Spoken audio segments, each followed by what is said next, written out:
Hi, everybody. Welcome back to the Be There in 5 podcast.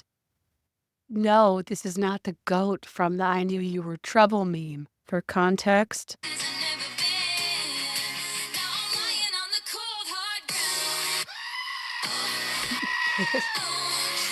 what were we doing years ago that was funny to people? I guess we were also like giving money to Coney 2012, so what the hell do I know? Welcome back to the Be There in 5 podcast. No, I'm not the I Knew You Were Trouble goat. I ironically lost my voice for Taylor Swift related reasons. It's the end of an era and the start of an age, and I'm going out with a bang.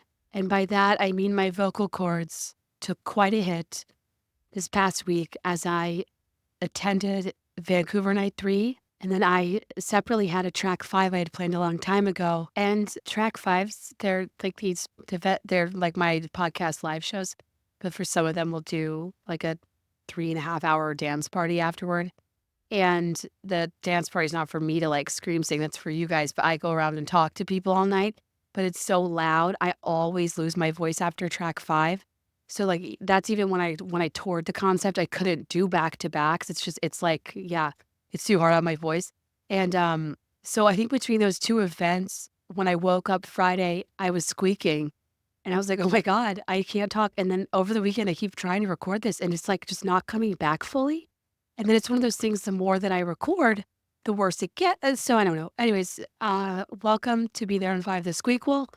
I will do my best, and I'm sorry if my voice is bothering some of you guys. I also was like, you know what? It's a little bit funny to go out of our era's era. And, while Taylor Swift can perform 3, 4 nights in a row for 3 hours and 11 minutes each, and sound perfect each time, I can't scream sing her songs at one show and then like chit chat for a few hours without my larynx just tapping out. And, that's just one example of how exceptional she is as a performer and as an entertainer. I was like, you know what? It's kind of fitting to go so hard at the end of the era that I can barely talk. Speak not, Beth. Though I do kind of wonder if this is the right time to be like, the burgundy on my t-shirt when you... Nope, not happening. I was thinking I had a sexy lower register, but no. It's giving Domingo. Anyway, yes, I was at the last night in Vancouver. After, if you listen, we did a recap on Patreon, though it was a bit low energy because it was the morning after. It was me and Kelly, and we had the best time. We were just kind of... There is such a thing called era's amnesia, where it's like, right after you're almost like, oh my God, that was the best thing. What just happened? And then you kind of like slowly start to recollect things. And then you start to rewatch your videos. You realize you had new favorite parts and you start to like remember more of it. We really did have the best time. I think what was interesting to us, but this helped me like catch myself before I wreck myself in terms of like, what expectations is Taylor Swift responsible for versus which are a product of the algorithm and the clowning and the circus life that made me mean? Because we were kind of like weird. We thought there was going to be like a curtain call for all the dancers in the band or some sort of like bigger to do. She was kind of in professional, like entertainer, super polished, not silly Taylor mode because they were filming. And because of filming, they did the same outfits the last 3 nights in Vancouver. I don't know what they were filming. My guess is a really quick turnaround, Christmas or New Year's Day, second version of the theater film that includes the stuff the first one didn't. I don't really know. It could be in my wildest dreams. It's a behind the scenes documentary. I don't know. But yeah, they were definitely filming, and she was more like polished professional Taylor, which is, I take her rode hard and put away wet. Like, I don't care. I was just excited to be there.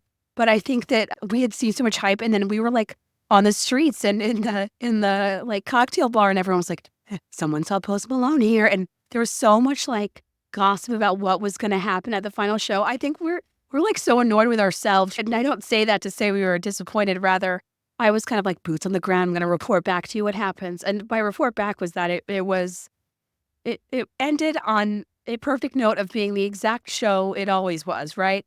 The highlight for me was getting to see TTPD because I hadn't yet, and holy shit, it was electric. Every show I have there's something different that I take away and I appreciate. And Kelly and I both agreed that when we saw it in Vegas, but we saw it so long ago though. I want to say we saw it so long ago. Invisible String was still on the set list. You guys, like, we joked on Patreon that like we don't know if Midnight Rain bodysuit had a garter yet because we saw Kelly and I saw it in Vegas. then I went with then I went to Kelly and I saw it in Vegas in March, and then with Kelly and I saw it in Vegas in March, and then I went to Tampa in April. And actually, that was even so early. Like the Eras tour was so different then, even like on the internet, that Courtney was able to go spoiler free until mid-April. Like, think of avoiding Eras tour spoilers now. It's pretty crazy. Wait, I don't remember now if we had Invisible String or the one. Do you guys remember what like the biggest thing that happened at first was when she changed Invisible String to the one, and then she changed the note and was like, and take her home. Oh God. The goat cannot sing today, you guys. No, no, no. We had the best time. Seeing Tortured Poets was such a gift. Seeing it with Kelly, like somebody who I wanted to see that so badly, I had to hire a drum line for the Chicago Track 5 so I could at least like ensure it could come true should we not get to the show. Getting to go with Courtney, who's like the heart and soul of Be There in 5 and works her ass off planning Track 5s and Swiftie related events for like other Beths. But like, I want to make sure we're still enjoying this stuff firsthand. That's like part of our job when we're not like on the clock, you know? And it was magical, and I'll forever be grateful to a Beth named Kat who sold us her tickets fairly, and yeah, like I literally have no notes. I literally cried for half of it, and I was just very overwhelmed by like a lot of thoughts and things I was feeling there, because I think that what's interesting about the Eras tour is that it's so long. It went on for so long. We all experienced eras of our own lives while it was happening, as did she. I mean, the Eras tour went on for so long that she wrote a song about performing at the Eras tour. It came out, and then she performed it at the Eras tour. Like, TTPD was like a meta mini performance about the Eras tour inside the Eras. Like, that's so wild when you think about it. And I think I felt very emotional. You know, the first show I went to, I cried during Fearless, not only because I was, you know, with my college friend Hannah, and we used to listen to, you know, her music together. And, you know, Hannah put her like hand on my bump, and I felt like so much less afraid.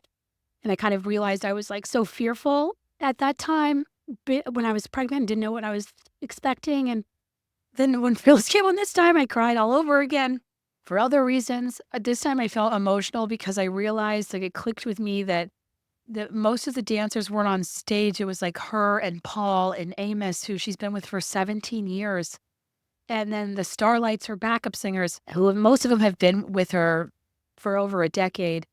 And the Fearless set being such like old school, college age, like hopeful songs that I loved so much, paired with a nostalgic outfit, paired with her just being with her original crew and how it makes me think of my original crew. And I don't know, it was, it took on a new meaning, like even from the last concert I went to, and just made me feel really like one in a millennial-esque proud of like, God, it's so fucking special to reclaim our girlhoods in different eras of our lives as she does hers. And I don't know, random stuff will just set me off. Like Sam and Kevin's dance is just, it's really beautiful. It's a slow dance between two of her male dancers. And like, I just think normalizing and it not being, you know, like there are all types of lovers on that stage. And it's not like a spectacle. It's just they're blending in like every other couple dancing, but their dance is like particularly beautiful to me. And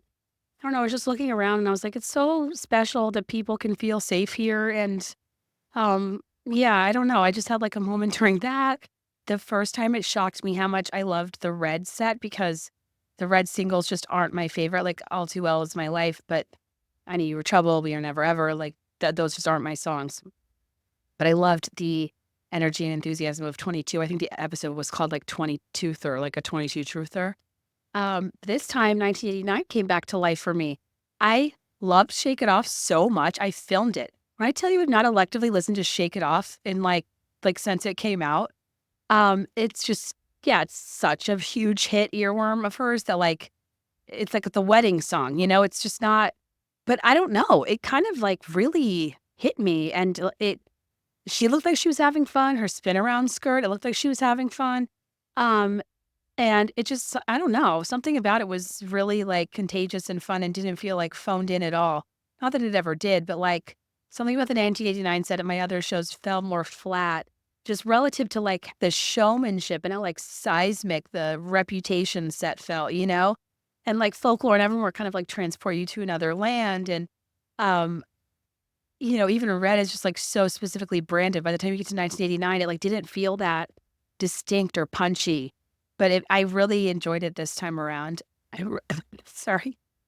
I wrote down some notes on my phone during the Champagne Problems standing O, which is when I went to the bathroom this time because I knew it was gonna be probably longer because it was the last night and I had done it before and, she knows I love her. Gal's gotta pee, and I also needed a soft pretzel. And it was weirdly, this is the only show where I didn't meet any Beths, and I didn't exchange any friendship bracelets.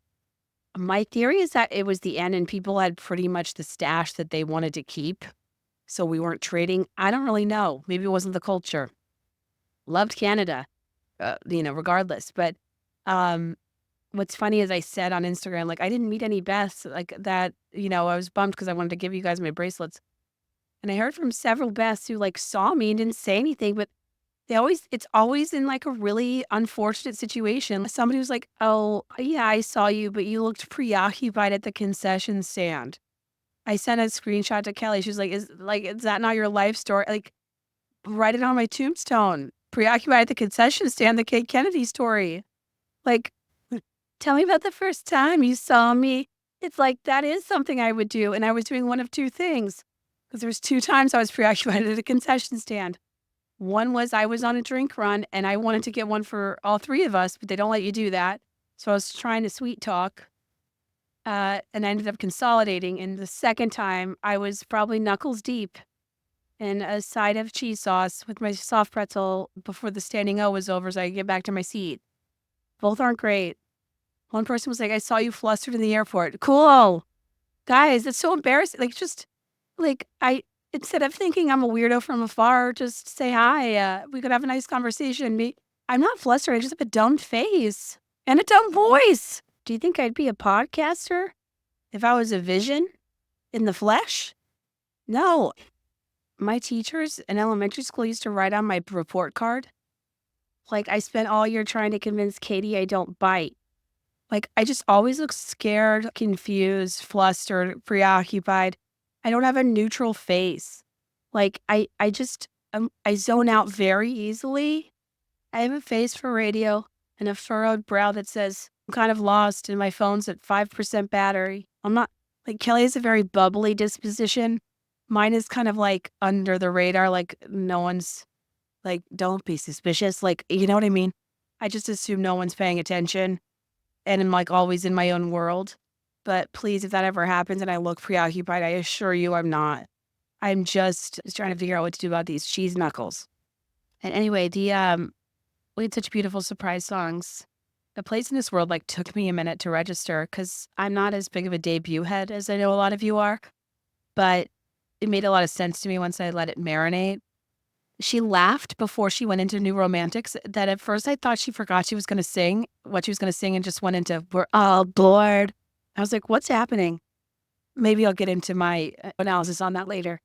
And then, yeah, we had a really great mashup. Long Live, New Year's Day, the manuscript, which Kelly and Courtney called it. We were going to hear the manuscript. I knew Long Live, but I really thought it was going to be the You're on Your Own kid. But when you think about it, A Place in This World is kind of a similar message in its existentialism, but in a very specific debut era relative to the reflective nature of the Midnights track 5.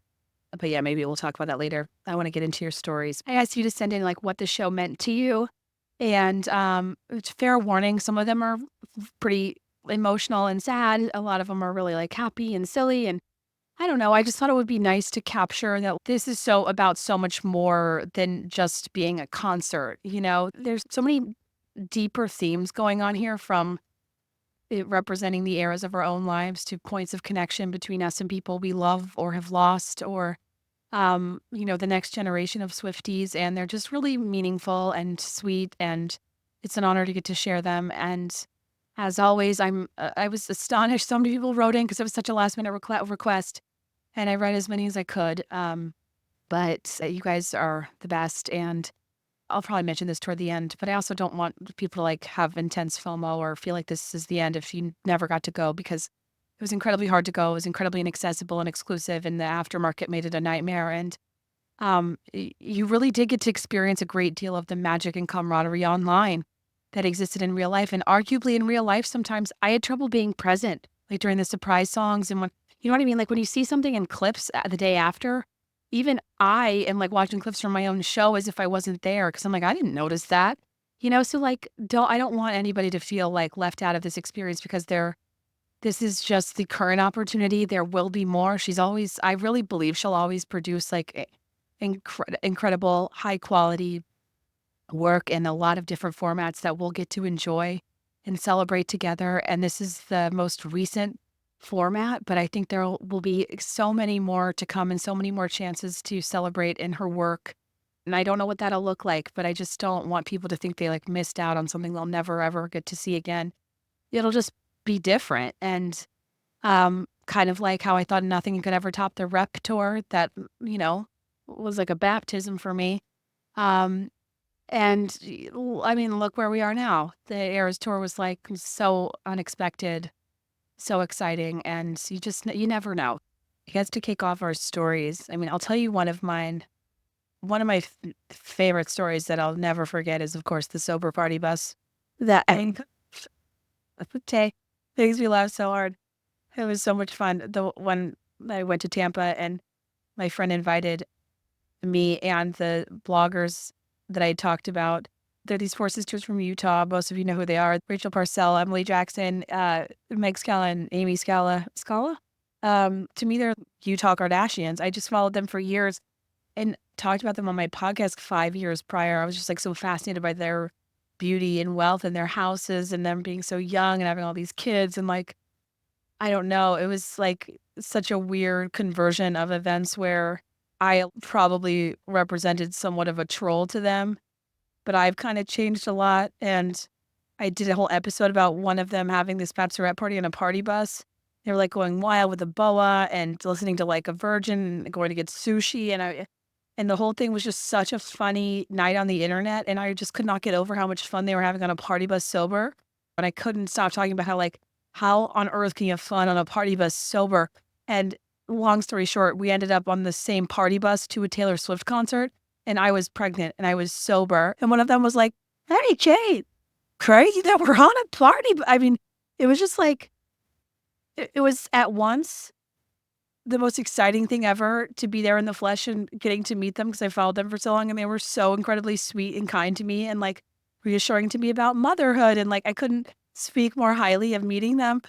But also I was mortified because like, you never think you're going to meet people you talk about. I was just like kind of being a jealous bitch. They like have such a sense of humor about themselves and were so like normal and cool about it. And we ended up having a lot of fun. And um, yeah, I'll just never get over so many things happening on one day that I like never thought I'd see the day. That I'd be pregnant, one. Two, that I'd meet them, the Scala sisters, in person. Like, I don't know why I never assumed we would cross paths, even though, like, it had been a long time and Emily and I were, like, friendly online. Like, I didn't think that we were arch nemesis, but I do know that I, like, felt kind of badly for singling them out and being like, why are these people specifically so rich and so beautiful and so young and with so many kids and have a, replica home inside their home that's a play home, that's a model home of their actual home that their kids can play in the play home inside their home? I was just like being stupid. I'm sure it's weird to hear yourself talk on a podcast about like that. It wasn't like mean, um, but still just kind of embarrassing. And yeah, anyway, I will never forget that. And I mean, yeah, so me being pregnant was something that seemed unlikely.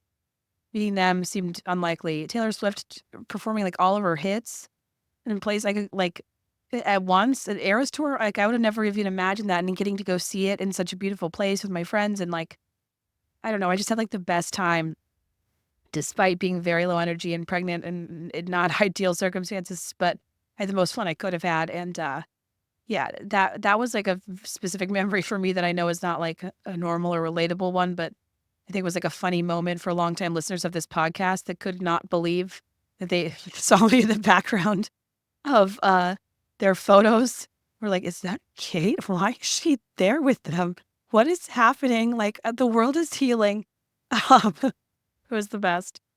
The other memory I have that is special to me personally, the Eras tour to me, I just so associate with being pregnant. And I almost couldn't get over how, if you've been here a while, there's Childless Millennial series, like it's something that I just wasn't sure would ever. At first, I wasn't sure if it was something I wanted. Then when I did want it and it never happened and we had fertility issues and like all the things, like there was just a lot of barriers to me thinking like I just that wouldn't happen for me.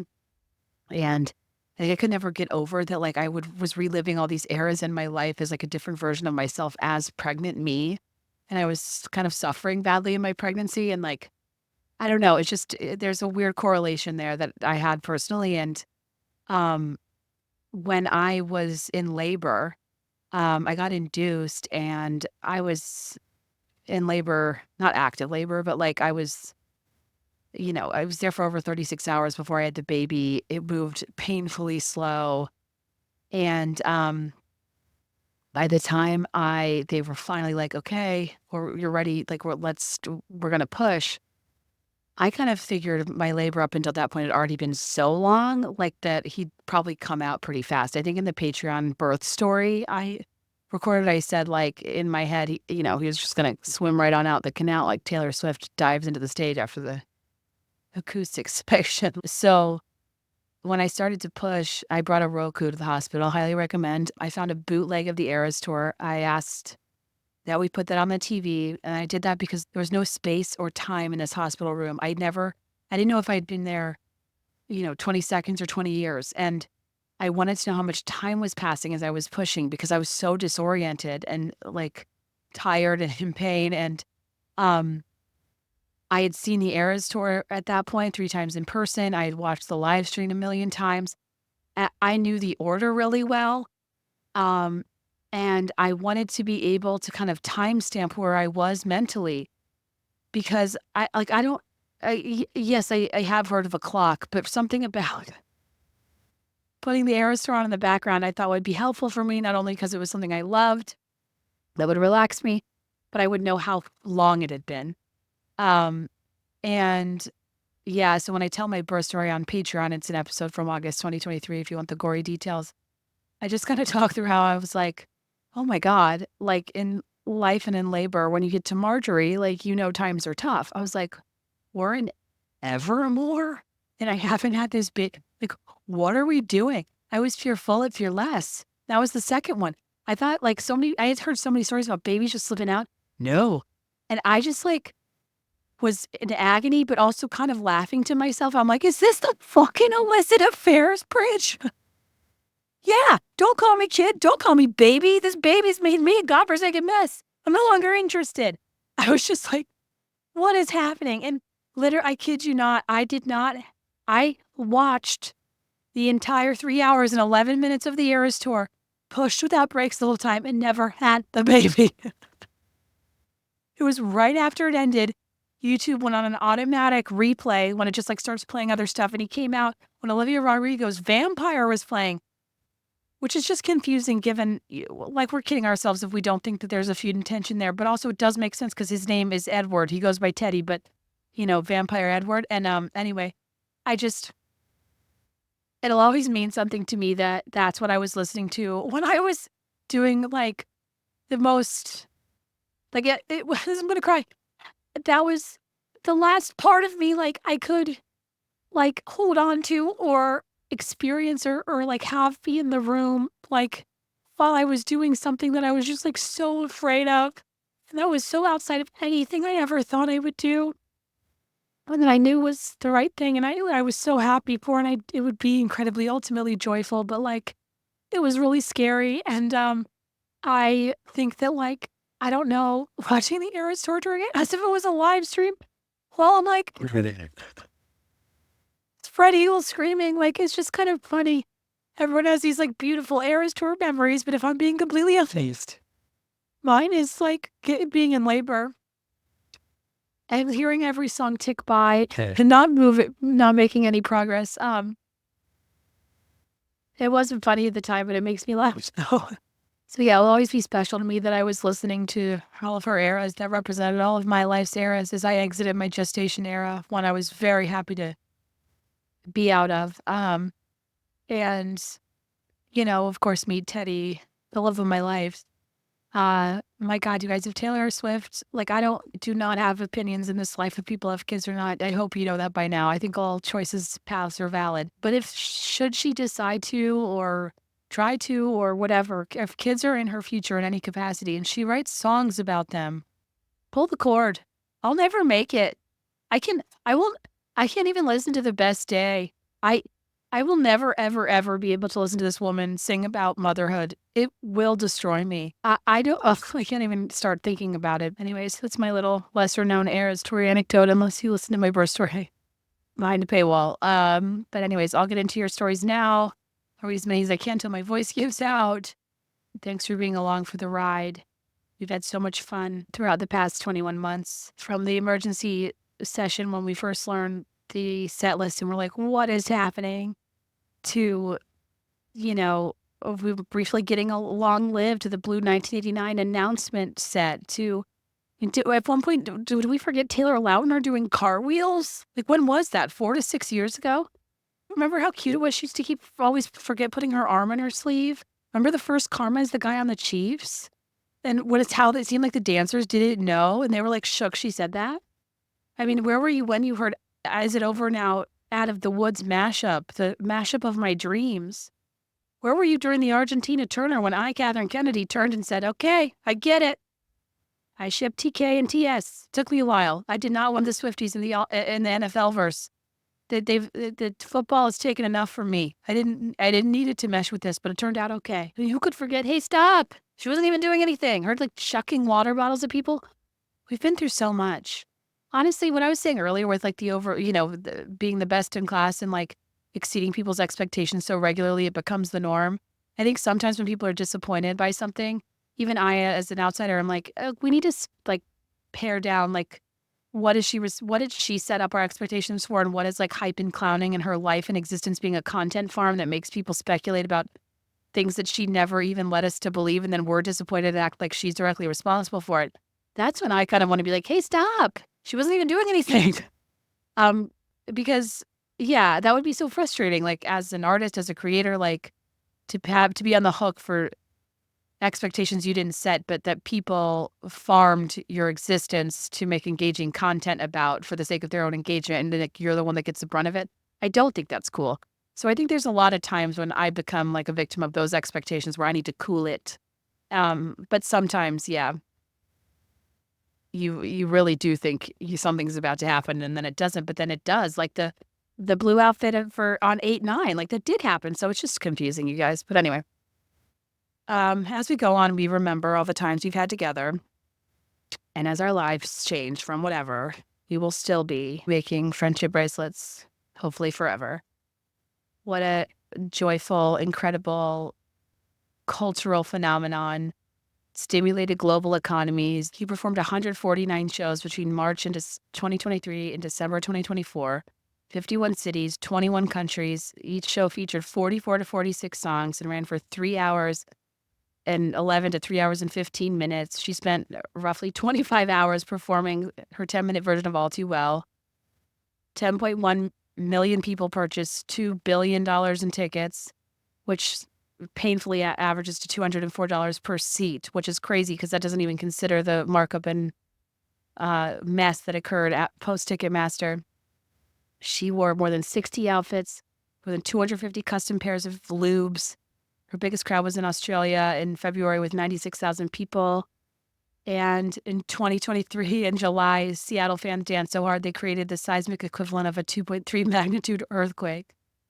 Meanwhile, she was Spotify's most streamed artist 2 years in a row. Time named her their 2023 Person of the Year, much better than their 2024 Jesus Christ Superstar. Swift released 3 albums while on tour, Taylor's version of Speak Now, 1989, and The Tortured Poets Department.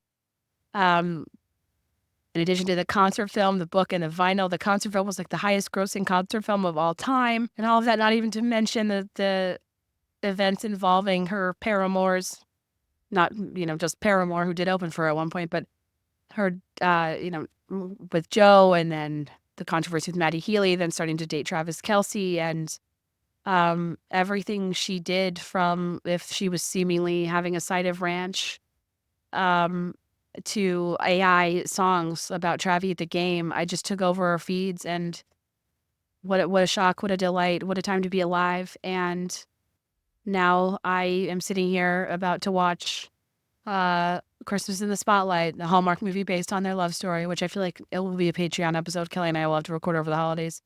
It looks pretty funny. And last but not least, we got one of my favorite covers of her songs ever of all time, which is, of course, Lisa Barlow singing. And for the 4th night there, we were forever. Oh my God. Did any of you see the cover of OAR performing All Too Well? That's a center of a Venn diagram of my past selves that I don't know what to do with. Regardless, this has been so much fun to cover over the past couple years, from Death by a Thousand Bots to the Eras Tour ultimately giving us life from near and far.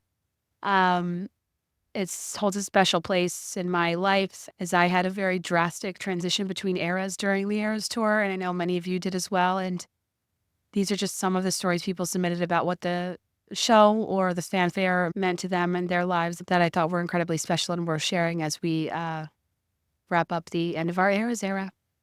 After these brief messages, enjoy. Isn't it funny how the people we love most are often the hardest to shop for? Luckily, there's one gift that everyone on your list is sure to enjoy, because it's kind of the gift that keeps on giving. An Aura digital picture frame. Imagine giving someone a frame with a photo, but that photo not only is a running slideshow of a lot of photos, you can remotely upload photos to that picture frame. So parents, grandparents, BFFs, whatever, near or far, can stay up to date with the latest memories and photos.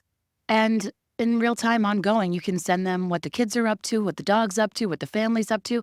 It's the best idea, especially for anybody in your life who's maybe not necessarily the most technologically savvy, or wants to save photos, or wishes we like printed and add physical photos more. But if you're not albuming and scrapbooking these days, Aura Frames is really for you. Named #1 by Wirecutter, Aura Frames makes it incredibly easy to share unlimited photos and videos directly from your phone to the frame. And when you give an Aura Frame as a gift, you can personalize and preload it with a thoughtful message and photos using the Aura app, making it an ideal present for long-distance loved ones. It's a gift so special, they'll use it every day. Like literally, my parents have theirs on their mantle. They use it every day. Sometimes they send photos of Teddy, but more often than not, it's rogue photos of Tugboat, because he deserves to be featured atop the fireplace as well. I think this is like the perfect gift for in-laws, especially if they have a lot of grandkids, because everybody can have access to the app and just upload photos as they go, as they see fit. And it's really fun for whoever has the Aura frame to like see a new picture all of a sudden. It just will pop up. It's honestly the perfect gift for so many people. And if you want to save on the perfect gift by visiting auraframes.com to get $35 off Aura's best-selling Carver matte frames by using promo code BeThereIn5 at checkout. That's auraframes.com, promo code BeThereIn5. This deal is exclusive to listeners, so get yours now in time for the holidays. Terms and conditions apply. Sometimes when I'm singing Christmas music and it's like, all is calm, all is bright, and I'm like, who's calm? There's too much to do, so much decorating to be done, parties to attend. I wish. It can be a really hectic time of the year. But luckily with the Calm app, you can actually fulfill all that is calm and bright. Because Calm app is a bright spot in my life. It's the #1 app for sleep and meditation, giving you the power to calm your mind and change your life, especially when things are going on in the world, the political cycle, or if you're dealing with personal stress. It's hard for me to disconnect. I feel so overstimulated and overwhelmed. And when you're feeling like that kind of overwhelm or hopelessness, as silly as it sounds, I need an efficient way to be present. I need to streamline my ability to relax. And truly, like, Calm Has meditations, it has sleep stories, sleep meditations, and calming music. It has grounding exercises, expert-led talks. Mental health isn't about cookie-cutter approaches, and that's why Calm offers a wide range of content and programs to help you navigate life's ups and downs. Particularly, I have trouble sleeping, and I love this for sleep. It really helps me, especially when I have headphones in, and it's kind of that, like, binaural situation, and I am forced to get off screens. They teach you how to kind of melt your body into the mattress and to focus and to imagine something, and it, like, calms me down tremendously, and I love this app. I'm sure you guys have heard of it. It's incredibly popular for a reason.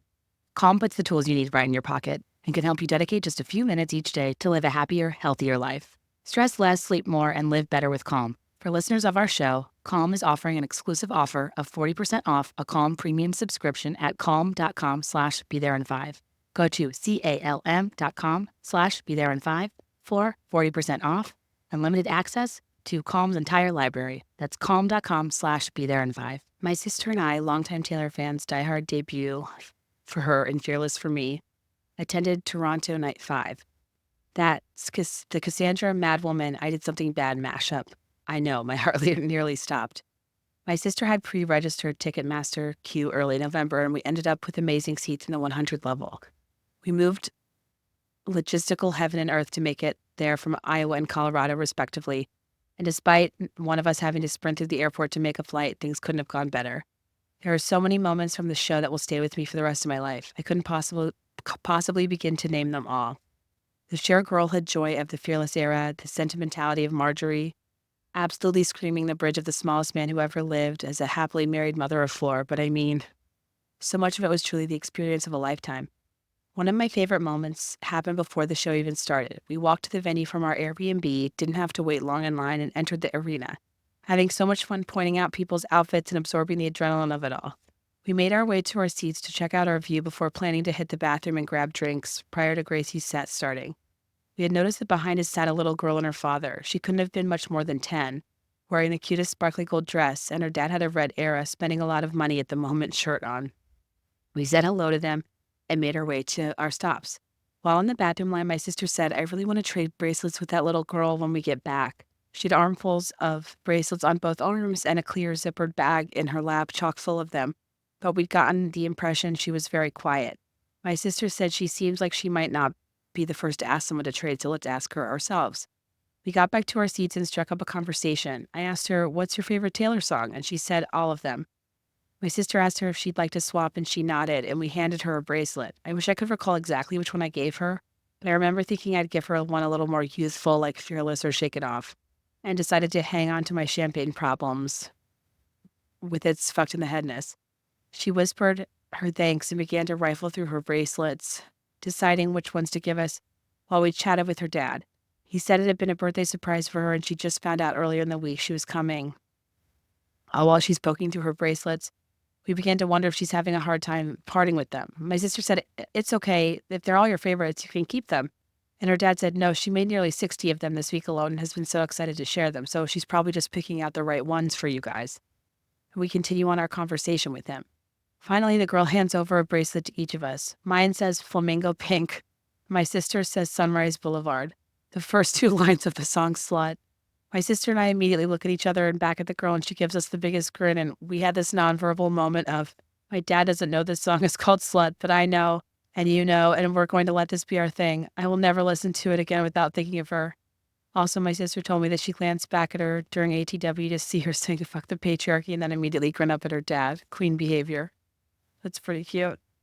I even forgot about that song. I attended 3 shows with 2 of my best friends, Team Tay, including Cincinnati, Milan, and Indianapolis. So wonderful. However, a more fun story is connected to a group of strangers. Some friends started a text thread called Club Delulu, and the members of the chat gradually added other Swifties in their lives until the chat was above 30 people, many of whom were strangers, including both men and women. It started with bets on surprise songs and whether or not Taylor would attend Chiefs games, and we've been together through the 1989 announcement. The dress is blue. Travis attending shows, the Super Bowl, the TTPD announcement, and set edition, and more. The group has devolved into several side text threads, one for the election, one for the House of Dragon, one for the Secret Swiftie Santa, and one for the Destination Delulu, a trip taken this past fall to North Carolina, which featured a stop to see Dwayne and the Sparta Candle Crew. This chat has become a part of all of our daily lives and now covers other concert trips and engagements, new job announcements, home decor advice, fights with our HOA, pregnancy announcements, I'm having his baby, and just a general sense of community. We've started, albeit inconsistently, a phone note of chat minutes so that when someone returns to 746 unread texts, they can make sure they don't miss the important updates. I'm not sure what we did before Club Delulu, and I'm not sure how we'll go on without weekly bets, but I'm confident the group will maintain our daily chatter, and we will find ways to celebrate each other and naturally the next day announcement. Hey, add me onto that. Add the K Lila hotline and I'll report back. That's cute. I was lucky enough to get tickets during the original Ticketmaster war and attended Philadelphia Night 2 a whole year and a half ago. I was about 8 or 10 weeks pregnant at the time, after having suffered a miscarriage a few months prior, and was ravenously hungry and smuggled in so many snacks to the show. I still feel so deeply grateful that I got to experience it. It was the night of the infamous "Hey, stop" during Bad Blood, which was actually super confusing in the moment. I find that most stuff, like iconic stuff that happens, is a bit confusing in the moment, even the surprise songs. Like in hindsight, the New Year's Day, Long Live, manuscript mashup is so good and we enjoyed it in person, but you almost aren't even fully absorbing the greatness because you're like in anticipation of like the next line of lyrics she's going to say. You know what I mean? So yeah, it's chaotic IRL, but that's cool. My own personal special moment happened during Taylor's performance of The Archer. I miss The Archer. When I was totally overcome with emotion and started fully weeping. Now I know The Archer is an amazing song, but not one that I was expecting to bring me to tears, or one that I was really even hoping to hear, but I was surprised by my own reaction. But something that really struck me about the song and performance of it in the moment, the anxious pleading, the desperation of the line, "Help me hold on to you." I think I know what you're about to say. Sob. After the show, one of my friends and I that I went with said that since my baby was due in December, she'd be a Sagittarius, and the Sagittarius symbol is an archer. Gasp.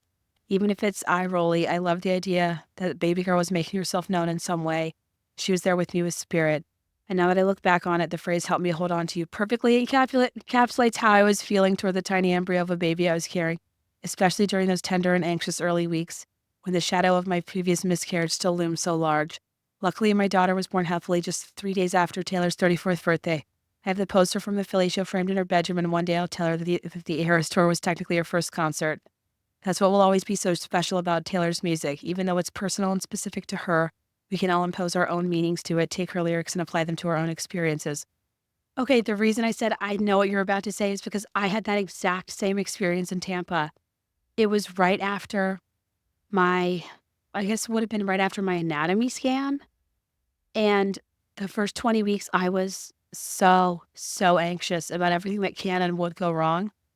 And the second I heard her sing "Help Me Hold On to You," I did a dramatic, slow, single tear cry. And I was like, oh my God, this is exactly what it is. The desperation to hold on to you. And I held my bump during The Archer. And I remember the group I was with was like kind of laughing that I was so into that song.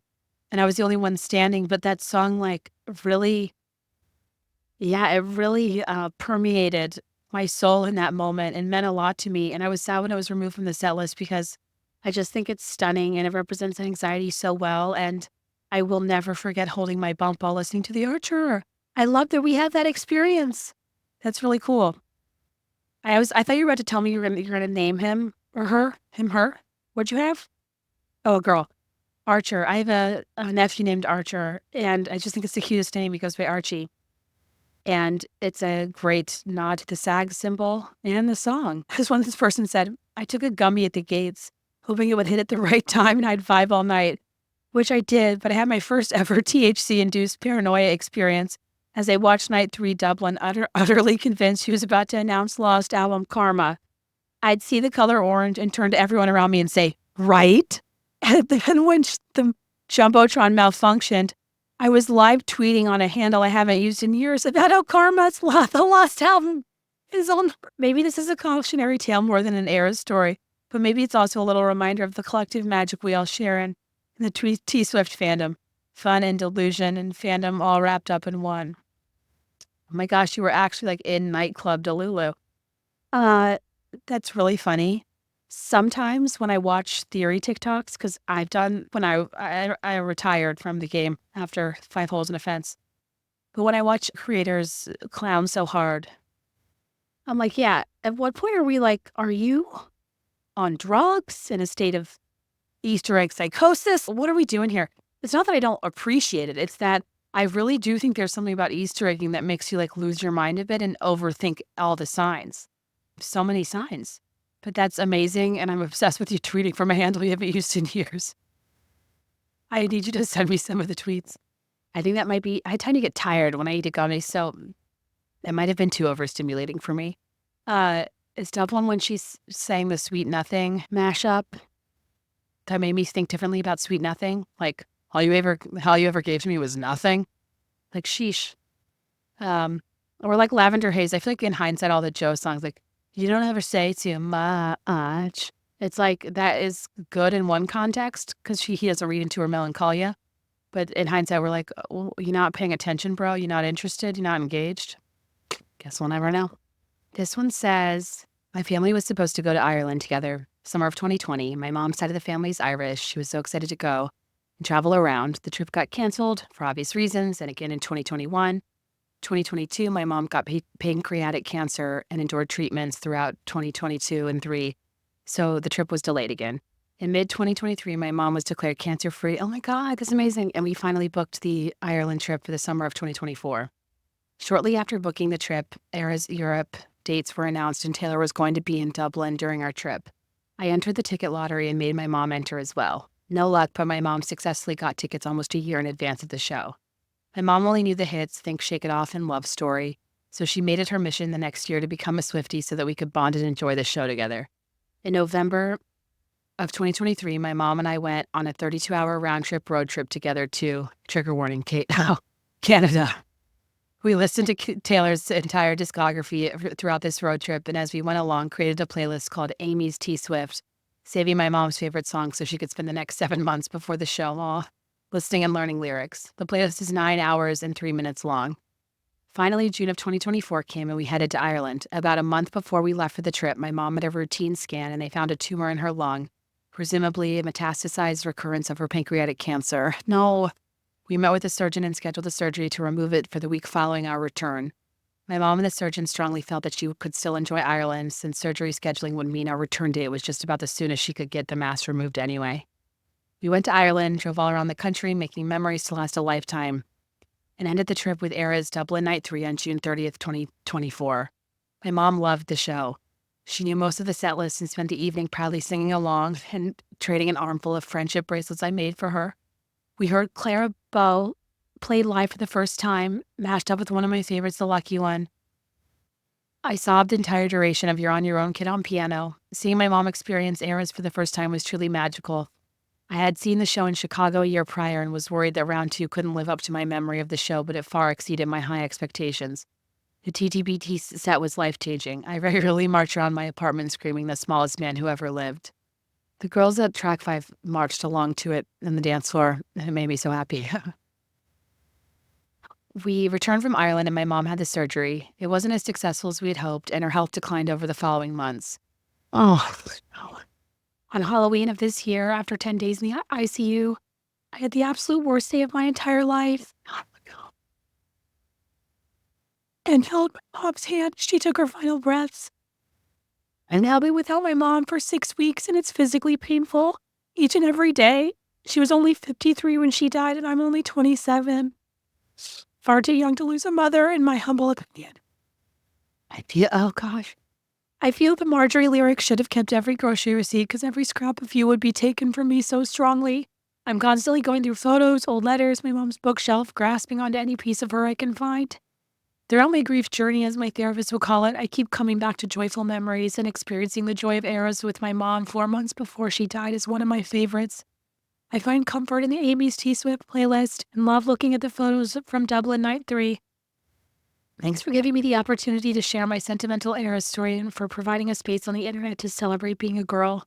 I'm including a pic my mom took of her wrist while sorting through bracelets before the show, and one of me and my mom in Dublin the night before the show. Long live all the magic we made. I am so sorry for your loss. Thank you for being so generous to share with everyone that story, since it's very raw and recent, and that's so incredibly special. And I'm so happy you have that incredible memory. I'm so happy she had the best time and you guys still went to Ireland. And I'm just so incredibly sorry, but that I know will mean a lot to a lot of people who I'm sure had similar bittersweet experiences where certain songs or things involving the concert it reminded them of somebody, and that's that's really special. Thank you. Okay, this one is a content warning involving cancer, so maybe I'll just read this one now.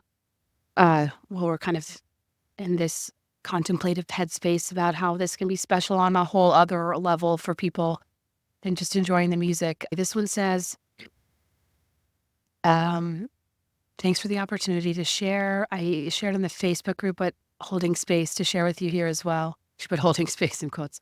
I, for one, love the term holding space.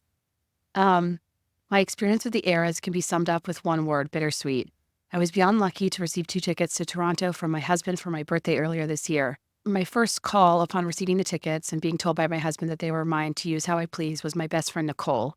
A month prior to my birthday, Nicole had been diagnosed with breast cancer. At the time, and based on her prognosis, we were hoping that by November she would have completed treatment and corresponding surgery. I often tell my husband that the best part of receiving the tickets for a gift was calling Nicole and asking her to be my plus one. She was so excited to attend the show, and there was no one else in the world I would rather bring with me. The Eras Tour truly gave her something to look forward to once treatment was completed, beyond the obvious, like being here for her family and young children. Unfortunately, Nicole's cancer was incredibly aggressive and evaded treatment at every turn. Ultimately, Nicole passed away on October 26, just under a month from the concert. I was and still am incredibly heartbroken at the loss of my best friend. Nicole and I have been best friends since we were 12 years old, more than 20 years ago. I don't feel like the word friend does justice for how close we were. We were more like sisters. She was my person. My life has a permanent hole without her here, and the concert coming up was a physical reminder of that loss. I felt so conflicted about going to the show without her. I decided to bring my husband as that felt right. He knew and loved Nicole too, and knew what a complicated experience going to the show would be for me. After much support and encouragement from others, including an overwhelming amount of support from the BTI5 Facebook group, we made plans to attend the show and find ways to celebrate and honor Nicole while we were there. We made Nicole friendship bracelets, talked about her along the way. My husband surprised me by wearing the Team Nicole shirts we had for our local breast cancer walk just a few weeks before her passing. And thanks to the idea shared by a fellow Beth, I held up a photo of Nicole during Marjorie. Side note, I didn't have Marjorie becoming my most listened to Taylor Swift song on my 2024 bingo card, but that's life for you. The show itself was, of course, incredible. In fact, I'm honestly having a hard time remembering every wonderful detail. Is happiness amnesia a thing? Yeah, it actually is. Yes, that happens to a lot of people after the show. The show was everything we wanted and needed it to be. We sang, we danced, we laughed, and definitely cried. I was grateful to have my husband with me, but I would have given anything to have Nicole by my side. I saw so many women with their besties at the show and will forever be sad that we couldn't have that time physically together, though we know she was there with the best view in the house. Oh. A week before the show, I turned to the nicest corner of the internet, the BTI5 Facebook group, and shared how I was feeling so conflicted about going to the show, and the response was overwhelming in the best way. The Best offered so much support and words of kindness, and it meant so much. Even more, several Best shared photos of their own Nicole friendship bracelets. I'm so grateful for this beautiful community of kind people we've cultivated. And to quote my other most listened to song, Long Live, promise me this, that you'll stand by me forever, but if God forbid fate should step in and force us into a goodbye, if you have children someday, when they point to the pictures, please tell them my name. Oh, that's really sweet. I love you guys. When I was at the show in Vancouver, I thought about Nicole too, because I saw this post, I think before people had made friendship bracelets, which is like so amazingly sweet of you guys. I'm sure it was so incredibly bittersweet, and she would have wanted you to go, no questions asked. And I think that's just the, nightmarish process of grief is whether it's 2 weeks after 2 years, it's not a function of like, oh, I'm moving on, I'm forgetting. You have to move forward with it and figure out what life looks like with your grief. And I think finding those pockets of joy and maybe feigning that naive thing that we all now know is impossible as adults, that I maybe foolishly believed when I first heard the song that fearlessness was possible. Now more than ever, when the stakes are higher, life is harder, we've gotten older, we care more deeply about people and things in our life. Like, you really have to go out of your way to not at the risk of sounding cheesy, dance through the storm in your best dress fearless. Not because you actually are, but because you never had control over it anyway. And I'm so sorry for your loss, and I wish you got to experience it together. But I'm glad you still went and honored her. And that is a perfect example of why people like me shouldn't rag on the song Marjorie. Because, like, there's something for everyone. You capture such a broad spectrum of emotional experiences. And, like, that's a resounding part of her eras. She's had happy, sad, ragey, joyful anthems and everything in between. And it's amazing that that song takes on a new meaning for you. And yeah, thank you so much for sharing. This person said my favorite part of the Eras tour was sharing it with my daughter and also looking around the stadium, seeing the joy that was shared between generations everywhere. My daughter was born the year 1989 released. I have videos of her dancing to Shake It Off as a toddler, and then I got to see her shake it off with Taylor live, and my daughter had the biggest smile I have ever seen.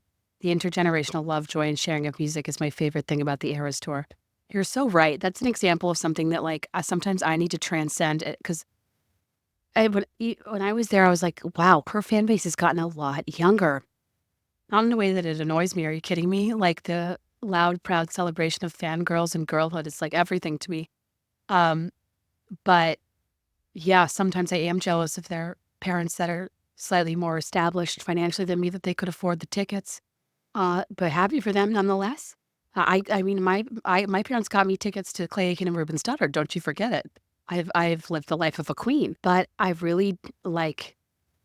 I think I was saying this on a Patreon recently that I think about being in a position where I could take my niece or my daughter or my friend's daughter, whoever, that like loves her, and even if she only knows like a handful of songs because she's a newer fan, like what that would mean to her and be able to do, like, not only share that together, you can gift that to somebody, but like see how happy it would make someone and be like, oh my God, you're creating a core life memory for this young girl. Like, are you kidding me? I would do it in a heartbeat. Like, that's such an amazing thing to be able to do for somebody.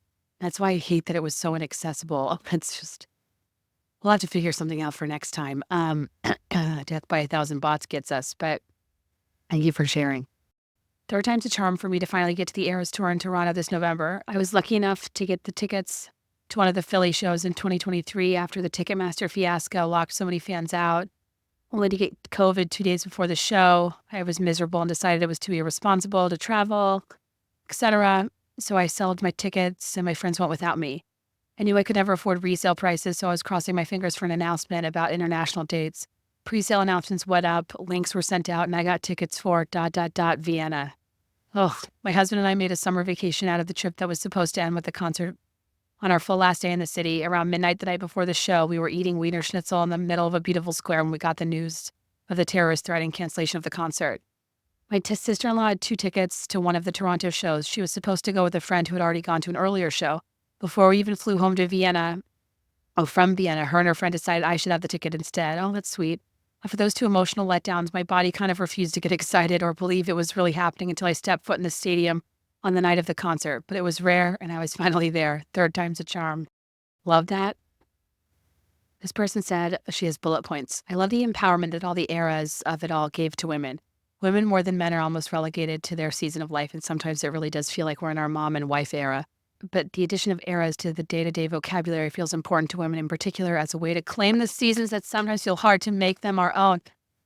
Yes, yes, absolutely. I need to stop giving you commentary in my terrible voice, but that is exactly, that captures a lot of the reasons why I get so emotional during it. And when in a millennial, I talked about how it's so interesting that like you are your own identity, and then you get deeper in your 30s and towards your narrowing fertile years, and you watch people around you kind of switch the PEMDAS of how they refer to themselves, and wife and mom float to the top of how they first and foremost identify. And while those are 2 roles I have that are immensely important to me, they are 2 things that represent who I am to somebody else. And I was always me, and I had this whole life before. And when people say like, I don't even remember who I was before I had a kid, it always scared the shit out of me. Because I was like, well, what if I want to remember? And that kind of became the weird like thesis of my book that I realized at the end was that like I wanted to remember all the things that made me who I was, the ways I spent and wasted my time, the things I fangirled over, the interests I had that were minimized by everyone around me, the emotional responses I had that I was told were too dramatic or over the top. or crazy or whatever it was, and be like, these all mattered. This made me into who I was. It doesn't matter how trivial or frivolous somebody else thinks it was. A lot of depth can be found from our surface level interests. And that's kind of part of why I get so emotional too, because that show is a fun night out for who I am now, a wife and mom whose life has changed a lot. But more importantly, that show is the dream concert of the many versions of me that lived before, of the person I've always been. The show is honestly like a reflective experience in some ways. And I had to laugh. This is Us Weekly in the airport. And it's Taylor's on the cover. There's a little bubble of Travis next to it. It says she's turning 35. Taylor at a crossroads. The headline is an engagement to Travis Kelce, ? Baby plans, ? New music, ? Another tour, ? Us reveals what's next for the superstar. And there's the PEMDAS at work, the order of operations. She just completed a tour that grossed $2 billion.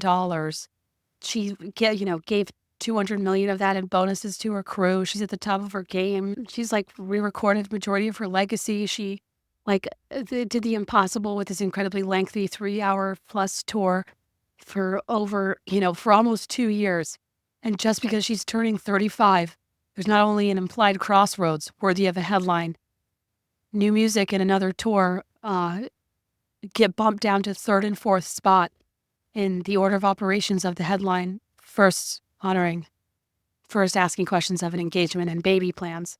While at age 35, at least in the US, that's the age you're eligible to be leader of the free world. It's also the age that our pregnancies are called geriatric, or now hopefully advanced maternal age, because that term is, aged as well. But it is kind of wild how you live this life and you do all these things to become this established person you always wanted to become. And then you're kind of relegated to who you are to other people. And it's like, so when are you getting married? When are you having a baby? Your record-breaking, unprecedented, massive beyond compare career. Another tour, music, whatevs. Baby, getting married, it's like, it never ends, not even for the biggest pop star in the world. If anything, it's probably worse. I just feel very strongly that I don't want people to have shame or anxiety as they get deeper into their 30s. If you haven't found a partner and you want one, or if you haven't, you're not sure about kids and you want them or don't know if you want them. And there's just a lot of big existential questions women have to ask themselves because of the nature of timing in our life choices. And that can be incredibly heavy and distracting and consuming. At least it was for me. It pisses me off that we're at a point in our lives where we have so much to be proud of. And we are of sound heart and mind and more stable than we've ever been. Even if you're not exactly where you thought you would be, I guarantee you wouldn't go back a decade. You've gone through a lot and you've experienced a lot, and you're this version of yourself that's this amalgam of your experiences. And then here we are, often defined not by that, but by the things we haven't done yet, or if we have had kids or get married, that becomes so eclipsing of one's identity that it's almost like none of that other stuff ever happened. And I'm here to say, fuck all that noise. Whether you're Taylor in her all too well-read scarf era, or you're you in your sock bun and infinity scarf era, hopefully with a chambray top, a colored denim, maybe a leopard loafer. The former versions of us have come a long way. Your life before matters. The things you love matter. The things you even love that you didn't actually like, but you loved because you wanted to be liked even matter. Because of that sincerity and vulnerability that exists with the person trying to fit in. There's so much humor and magic to be found when you be kind and you rewind to a former version of yourself that we often will write off as cringy. But I genuinely believe this, and I said it to my unborn child at the end of my book, if you cringe, it means you're doing it right. Because cringe is a factor of earnestness.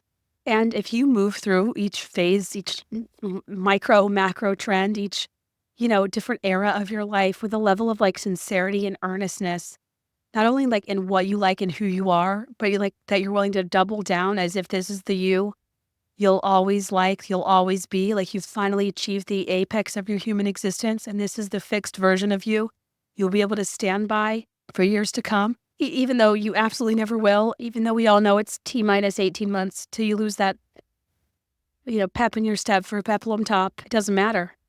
That's the sort of healthy delusion we need in life, is that we are always doing our absolute best. And future us will always look back and think, damn, she peaked. And the best part of life is realizing that you never do. You just keep getting better.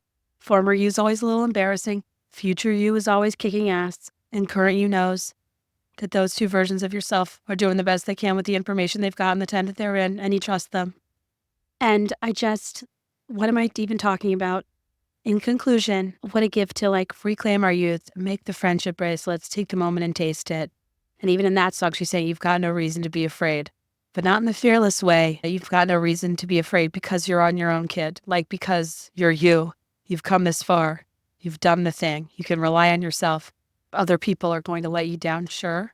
To be on your own once sounded like a thing of loneliness and isolation. But when you're older, to be on your own is so empowering. Sometimes being in your own company is the best company you've got. Being on your own, kid, is not as scary when you're not a kid. And as I said in my predictions episode, in my era, I think there's something about the blending of you're on your own, kid, and long live that I always think about in terms of the reality of us having to navigate this life solo and the intensity of going through experiences that feel unique to us and that we don't necessarily understand if other people share to the same degree or level of intensity, but then being in an environment with a shared interest or with a fandom where everyone is scream singing at the top of their lungs, so casually cruel in the name of being honest, and you realize everybody has been verbally eviscerated by someone romantically at one point that they're theoretically over, but also not really, and it helps to express themselves because of many years of feeling like you're being over dramatic or, expressing yourself or still caring about it as a thing of shame, And it's God, we all really have similar emotional experiences that when we're younger, we kind of will conceal from other people. And there's something really special about being in a stadium filled with people that not only enjoying something, but just expressing themselves so freely. And yeah, it's a great hybrid of being on our own, kid, but also long live the magic we make together, being expressive about our own individual experiences, Anyway, sorry I'm rambling, but this is why last year I took my friends to Vegas for my 35th, and why I think we should all be making 35 the milestone and not 30 or 40, because I think that there's more implied, subtle, unspoken pressure with age 35, as if it's a cliff. It's not. Don't forget that. How did I get here? Oh, yeah, the Us Weekly show cover that irritated me about Taylor turning 35. I haven't even finished this person's email. Second bullet. I love that it became a moment. I love that I have ornaments and merch and all these things to show from my era's experience. I think that this is unique to this experience. Never before have I left a concert thinking I needed a Christmas ornament to commemorate it.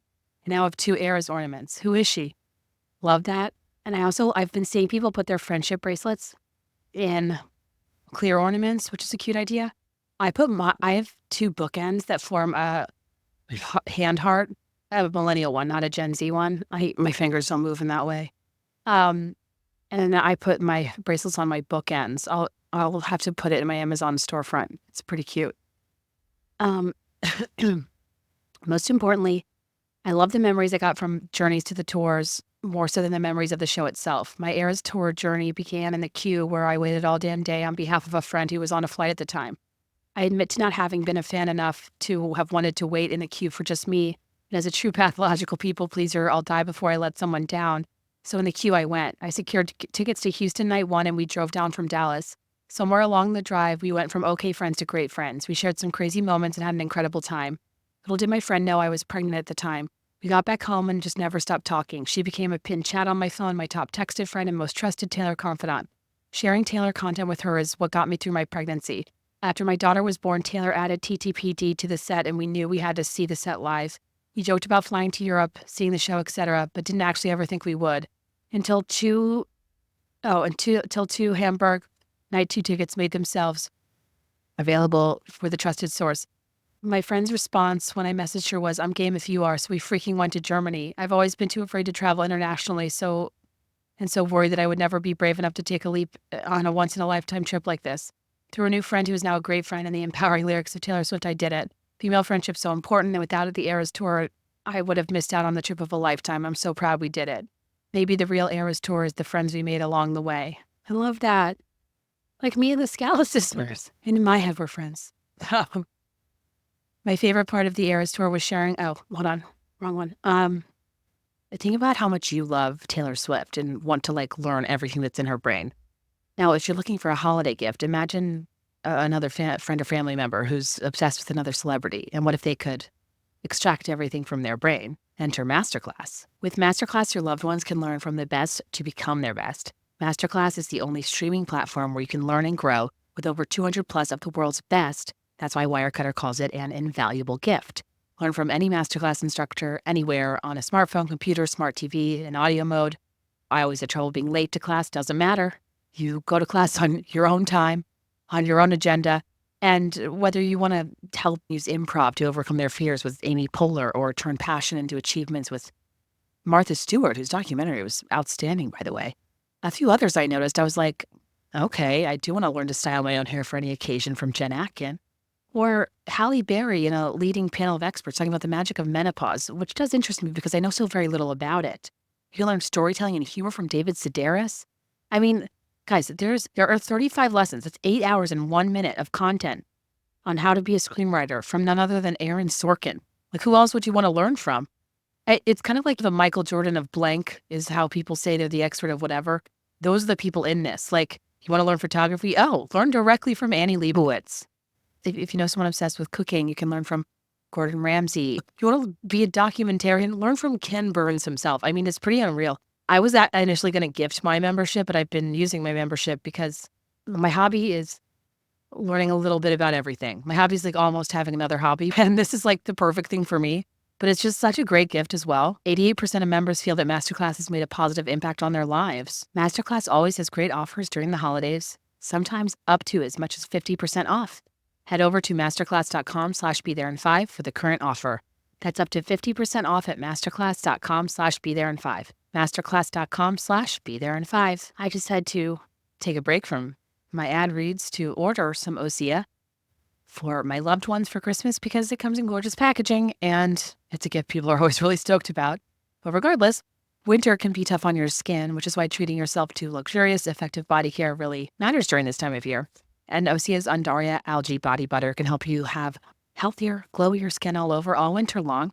I feel like we talk a big game about skincare, but body care is just as important, if not more. Like the dry skin, the elbows, the knees, the strawberry, the texture. I don't know. I'm a mess all over. But when I do my everything showers and I scrub and I moisturize and I body butter and do all the things with Osea, I'm a new woman afterward. It delights me to no end.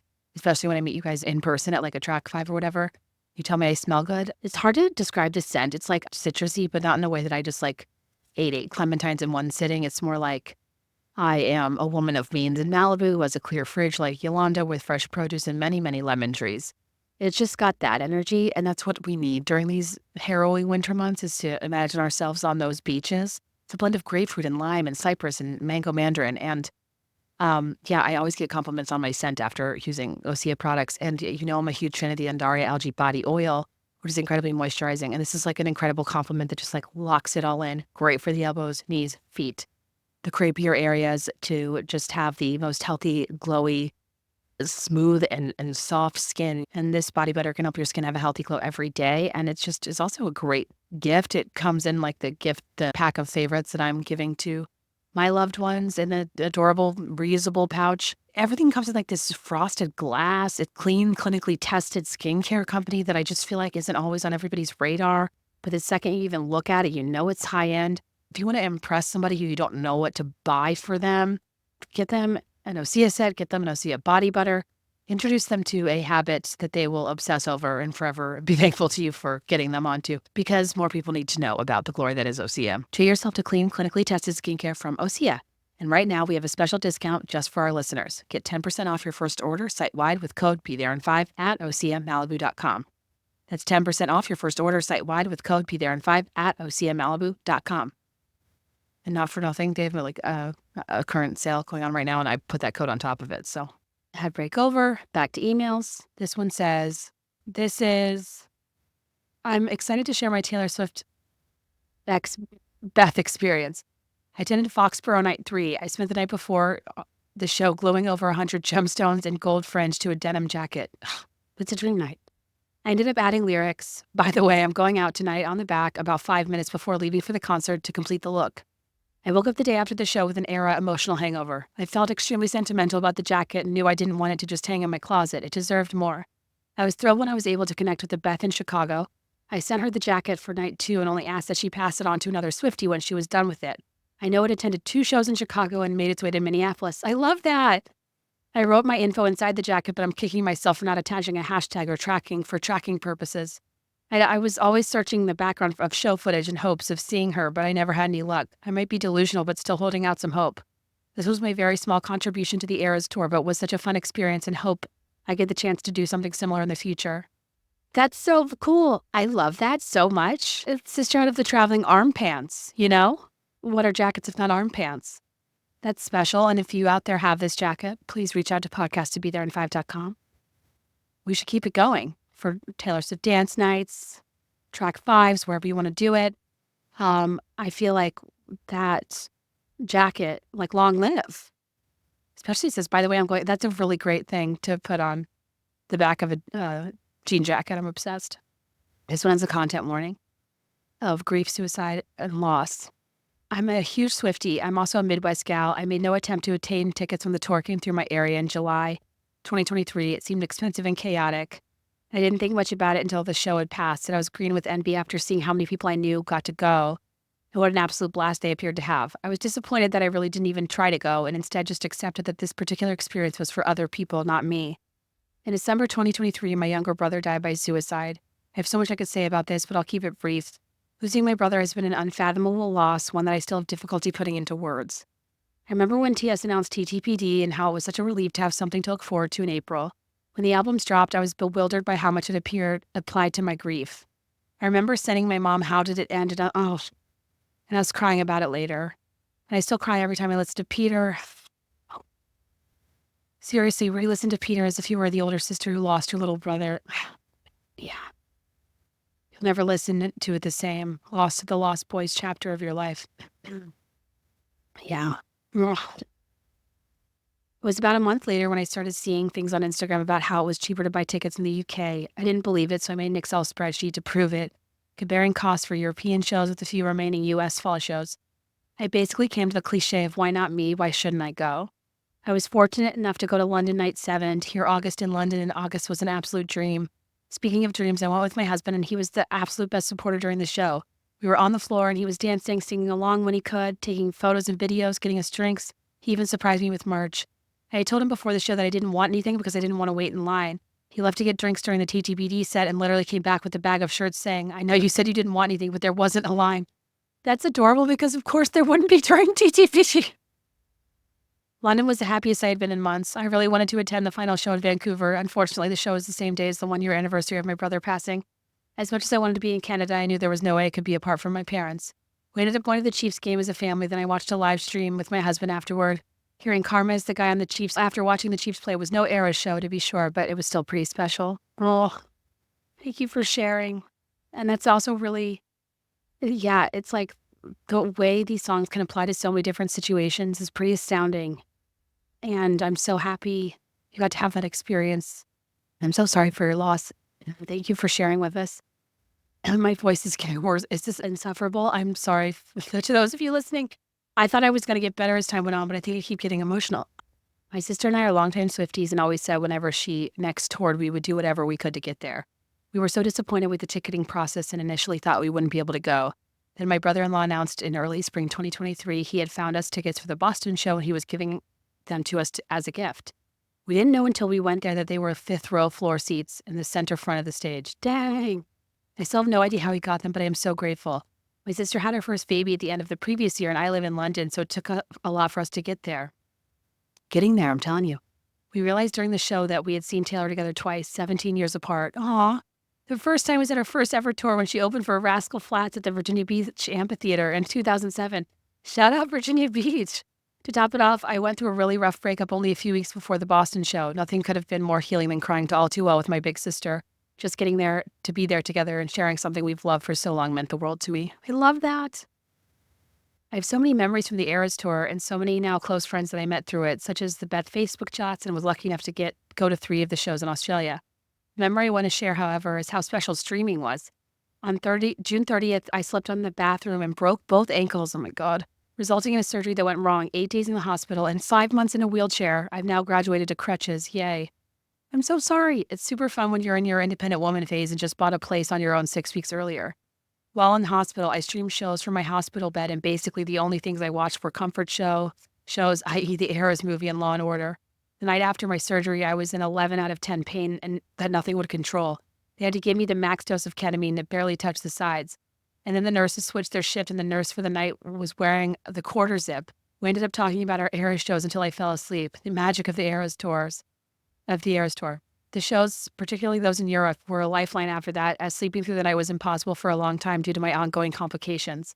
The second US leg was also great for me as it kicked off around the time my parents stopped visiting every weekend. I didn't feel like I was missing out on life when I was streaming the Eras because that's what I would have been doing anyway. True lifeline. Oh, I love hearing that. I wanted to hear like different parts of it that meant something to people, and you're totally right about streaming. Like I think at first it was like very frowned upon, but by the end, I mean, even I think at my show, Gracie Abrams like shouted out the live streamers. Like I feel there was no part of that show that was a secret kept under wraps. Like I think it was clear from the beginning, like everyone was just going to know everything about it. But what an incredible thing to maintain engagement for those live streams for like almost 2 years. And it still be exciting because of the outfits and the surprise songs and just it in general. Huge Swiftie here. I was lucky enough to attend the Eras tour a handful of times, so I wanted to send one of my most memorable stories, going to NOLA Night 2 with my 78-year-old dad in our hometown. A bit of backstory, I've been a Taylor fan since 2011, and for all tours pre-Eras, I would get tickets to go with my much younger sister.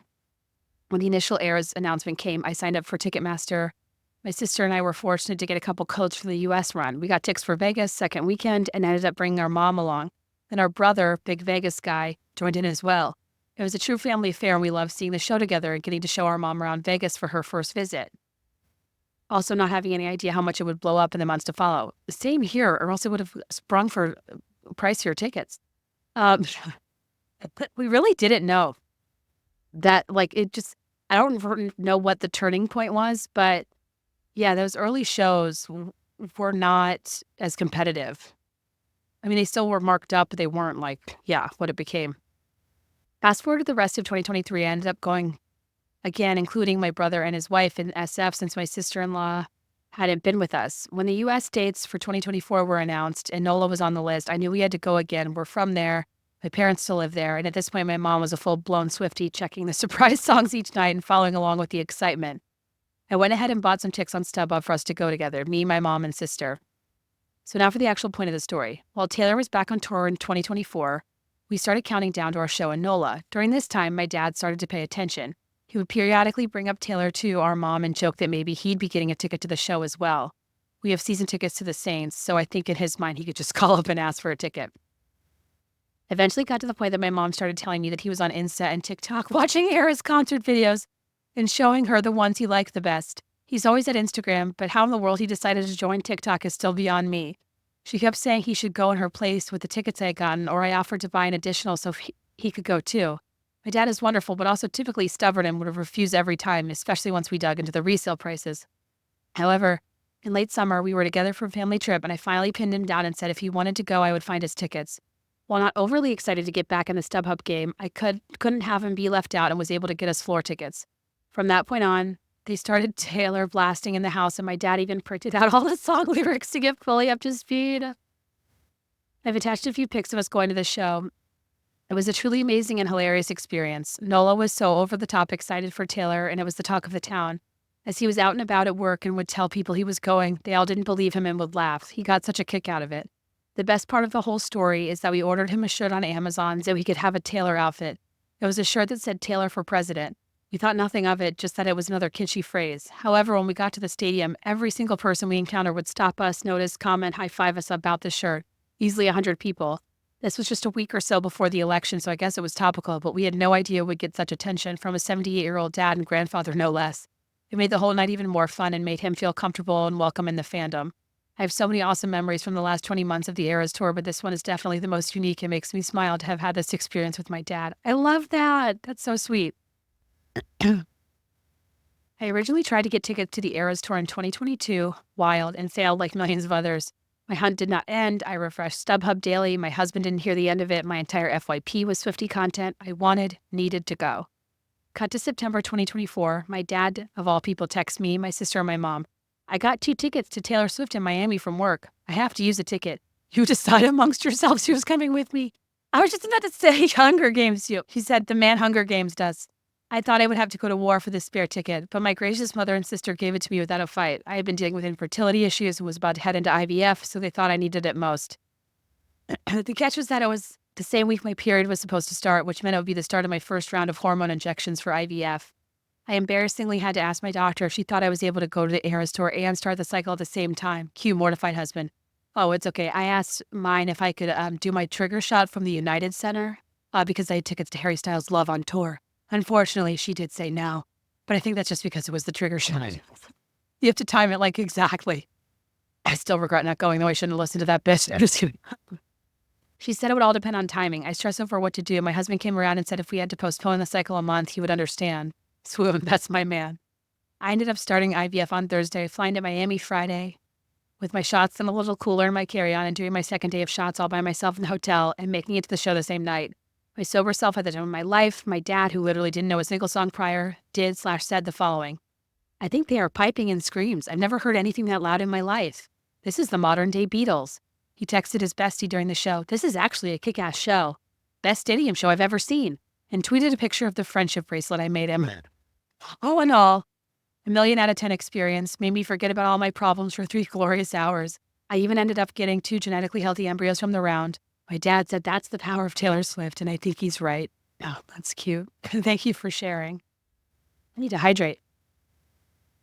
To set the scene, I'm an early 40s gal, waning Gen X, waxing millennial, and I've enjoyed Taylor's music but would not have identified as a Swiftie in the least. In June, my sister came to visit me and suggested we watch the Eras Tour concert on Disney+. I suggested we take shrooms. Kate, let me tell you, it was the start of an era, and the night lasted an age. The cliche, long, strange trip, and what did I find on the other side? I was a Swiftie. Next thing I knew, I was listening to the Eras playlist nonstop on Spotify. Soon I was on YouTube watching concert clips. By the fall, I was trying to secure concert tickets. I'd like to thank Magic Mushrooms for helping me find the magic in being a Swiftie. I love that for you. I'm interested in that experience. I would like to delve deeper into my fandom. I'd almost like to get back to a version of myself that can clown. Maybe I'd like manifest the next album concept and psychotically share it like it was truth. I feel like a part of my whimsiness with Taylor Swift got lost over the years in doing commentary. And I'm not opposed to. Now, we've now heard 2 powerful stories of TS-related tripping, and I'm not opposed. I bought my ticket at 4 p.m. the day of the show and went solo to Chicago night 1. I tried to get tickets so many ways and just couldn't get it done. So I finally pulled the trigger for an overpriced obstructed seat view before the show, and it was so fun and so worth it. I was in the office on that summer Friday because it's downtown closer to Soldier Field, and I figured if I could get a ticket, it'd be easier to get to the show. So I had my coworkers jumping up and down, hyping me to press purchase. I also had the smallest world moment on the way. I was waiting to get on a bus by myself when another girl by herself asked if this was the right way to get there. She was from out of town, and I said I'd show her how to get there, and we started chatting. Turns out she now lives in the college town I grew up in and went to school in, but had gotten a new job and was about to move. She had to sell her tickets for another city because she had been at training for her new job the weekend of that show, so she bought a solo ticket to Chicago instead. We walked around together once we got to the venue and parted ways in the merch line. All I ever knew was her first name. Fast forward a few weeks, and a friend from college posted a picture from a goodbye party for a coworker who was leaving for a new job. That coworker was the girl from the bus. It turns out they're really good friends, and I just never asked her enough questions to figure out if we had a mutual friend. In the most full circle moment, the 2 of them went to see Taylor in Germany together this past summer. All in all, going to the Eras Tour was the best decision ever. I honestly loved going to the concert by myself and getting to enjoy it for just me. I've been with my husband for 10 plus years, and he still says it's the biggest smile he's ever seen me have. More than our wedding day or the birth of our 2 kids. Which, yeah, he's right.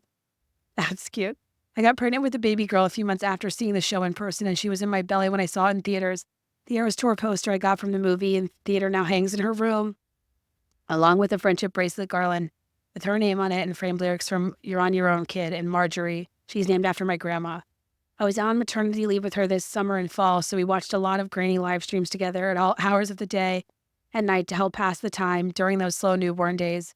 She turns 6 months old tomorrow, and the Eras Tour has been such a special thing to share with her for the start of her little life and gave me something special to look forward to on those days where everything blurred together.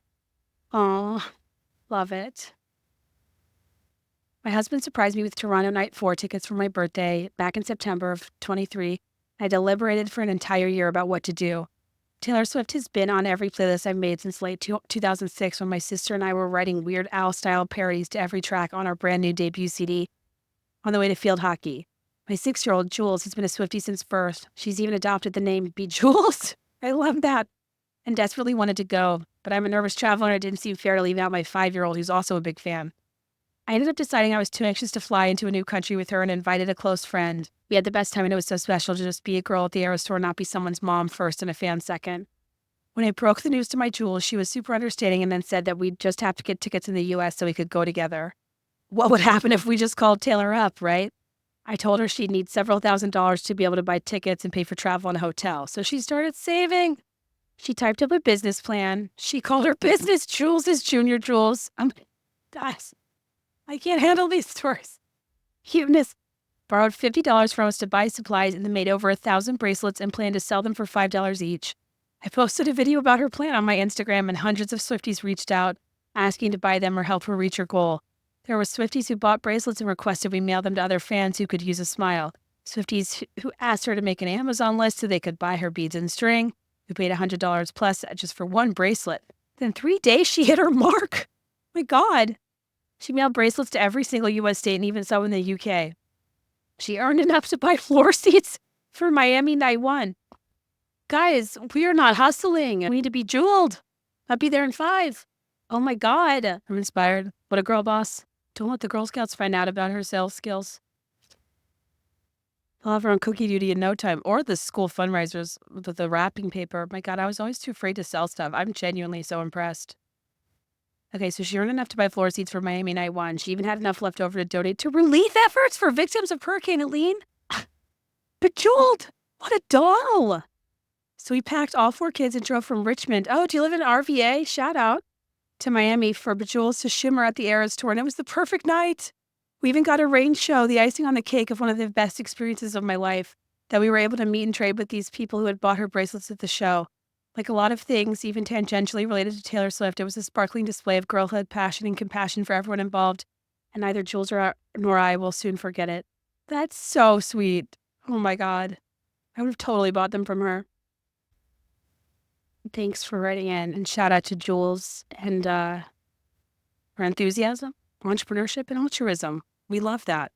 God, that's raising the next generation really inspire me. This one says, this is truly a what are the odds story that I can only put under Eras Tour magic lore. I somehow won the Ticketmaster war to get floor tickets for my niece and I to see Taylor Night 1 at MetLife. It was her first concert and first plane ride. It was honestly a blast. She lives in a rural town in Alabama, and I live in the panhandle of Florida. Pensacola, not Destin. So NYC was a big trip for us. Now here's the wild meet cute in the concession stand line. My niece asked the girl behind us to trade bracelets. I quickly compliment her nails. She gushes it was from her prom. I used to work in higher ed, so I jump right in to ask what year she is. She's a senior, so I say, what are your plans after graduation? She replies, oh, I'm going to a small college in Florida. My ears perk, and I, of course, inquire further. What school? I ask, completely expecting to hear a small private like Rollins, Stetson, or Flagler. UWF, she replies. I take a step back, my mouth aghast, and full chills. Not only is this the university the town I just recently moved back to, but also my alma mater. My mom and brother's alma mater, where I met my husband and was 10 minutes from my home growing up. So this school is very sentimental to me. And this is in New York, that's crazy. In my shock, she assumed I was unfamiliar, so she continues to say, yeah, a lot of people don't know it. It's the University of West Florida. I quickly tell her, of course I'm familiar. We both are in total awe. The senior from New York is going to UWF, just happened to be in the same concession line as an alumna who lives in town. To be fair, she was being recruited for the volleyball team, so not as random for her to go there, but still crazy. I was in line next to her. Took a picture and exchanged numbers. We have had a few convos about things on campus, including joining a sorority. I may have dirty rushed her, but she joined my sorority, and now I'm the sorority advisor, so we see each other quite a bit. It truly blows my mind that this chance encounter, but obviously the invisible string was stronger than the color of the grass in Centennial Park and teal yogurt shop shirt. Love. I was lucky to get reasonable last-minute tickets to Glendale Night 1. Jealous. Bestie and I left Colorado Springs at 4 on Thursday and drove right into a blizzard in New Mexico. Legit whiteout blizzard. We made it to Albuquerque after jamming out to Taylor and all the versions of Santa Fe there are on Broadway. We woke up early the next morning to finish the trek. Again, through the whiteout conditions, we finally saw sun and we crossed the Arizona border. We made it to our spot for the night with 1 hour to get ready and drove over to the stadium. The energy was so tense and exciting. I came with bracelets, but everyone was so timid, not knowing if it was a thing or not yet, so I didn't exchange any. Paramore was amazing. So excited I got to see them. And then, I cannot imagine. And then comes the anticipation of Taylor coming on to stage. We were in the 300 section directly in front of the side TV on stage left, so I had views of the backstage door. And what would turn out to be a top 10 blonde moment, there was a moment when I saw something coming out of the backstage area. I couldn't see what it was actually, but I saw shadows. I legit thought they were monkeys, like real-life chimpanzees being escorted to the side. Did you take shrooms? To be out in what I thought were cages, I was convinced. But what era would she use monkeys? Turns out, wait for it, it was the Haim sisters and Emma Stone galloping to the VIP tent with cowboy hats. That's amazing. It just goes to show the absolute delusion we were all in, and we had zero idea what we were in for. I did not see it going in that direction, and I love you for that. Also, yeah, you had 44 surprise songs. I cannot talk the amnesia. That show would have confused me to my core. It was confusing to watch on a live show. I can't imagine being there. That would have been so awesome. I have an era story specifically about the final show in Vancouver. I was there as well, and it was the wildest day of my life. That morning, I got up at like 7 a.m. in Dallas with my 10-month-old, and I was looking at ticket prices because that's normal. Relatable. I saw a ticket for $800, still crazy, but the lowest I had seen. I remembered I had unused Alaska Airlines certificates that basically only fly to the West Coast. So I was like, should I go? Anyway, I frantically woke up my husband and toddler who was with them at 8 a.m. saying, I think I'm going to fly to Vancouver. Him being the saint that he is was like, okay, we are fine here. Go for it. I packed before deciding and kept going back and forth on the decision, but I didn't have time to think. And without packing and prepping, I kept announcing I changed my mind and then continuing to pack. My 3-year-old asked my husband, where is mommy going? And he goes, I'm not sure, baby. I think through something. Accurate. I ended up driving to the airport while on the phone with Alaska, not being able to book that flight because I was within the hour. I sat in the airport parking lot, game planning via text with my friends who could not join but were invested. At this point, I was pretty committed. My girlfriends were texting me ideas and rental car discount codes. We decided I should fly into Seattle and then drive 2.5 hours to Vancouver, so that's what I did. I got on a flight at 12:50 Central in Texas, landed in Seattle at 3:15, got in my car and started driving. I literally pulled up to the stadium at 6:20, changed into whatever I had made it into my bag, and was at the show to see all of Gracie's set. She was another reason I wanted to be there. I saw her before, but it was before The Secret of Us. Oh my God, I wish we could have hung out. I had gone to eras in Dallas, but it was pre-breakup, doing it with the Broken Heart era. Like she was miserable and we didn't even know. So to see eras then and then come back to see it now with TTPD and mashups was amazing and such a wild opportunity. I've literally never been that spontaneous in my life and probably never will be again. Side note for the story, I also hadn't thought through international phone service, so I couldn't figure out how to get my GPS to work. I had to get help from other Swifties to get directions to my hotel. I've never traveled solo outside of work trips before either, so the whole thing was a fun whirlwind of an adventure that I'm sure I'll remember for the rest of my life. I'm obsessed with that. Thank you for sharing. I hope we all take that into consideration about just like living our life and doing fun shit. It doesn't matter if you're on your own kid or if you've got your own kids. You know, we still deserve spontaneity and joy, and I'm obsessed with that. And I wish I had known you were, I wish like I did not think I'd actually get there, and I wish I wouldn't have been so worried about jinxing myself and could have, like, I don't know, figured out a meetup or something. But I'm so glad you made it. That's really, really cool. Going through something. Obsessed. My very best friend and I scored face value tickets to Minneapolis night 2. They have a splurge and a whole 8-hour workday on Ticketmaster. Honestly, Taylor Swift fans are more like a band of time thieves in ripped up jeans because of how many work hours we spent trying to get tickets. This friend is my Abigail. We sang some of Taylor's first songs in our first cars during high school and are still best friends and Swifties over 14 years later. She is my soulmate. Our drive to the city was about 6 hours and we yapped the whole way. I told her how me and my husband had our niece, a 2-year-old, on a playground the weekend before. Every time she was on the spring rider horse, she would say, yeehaw.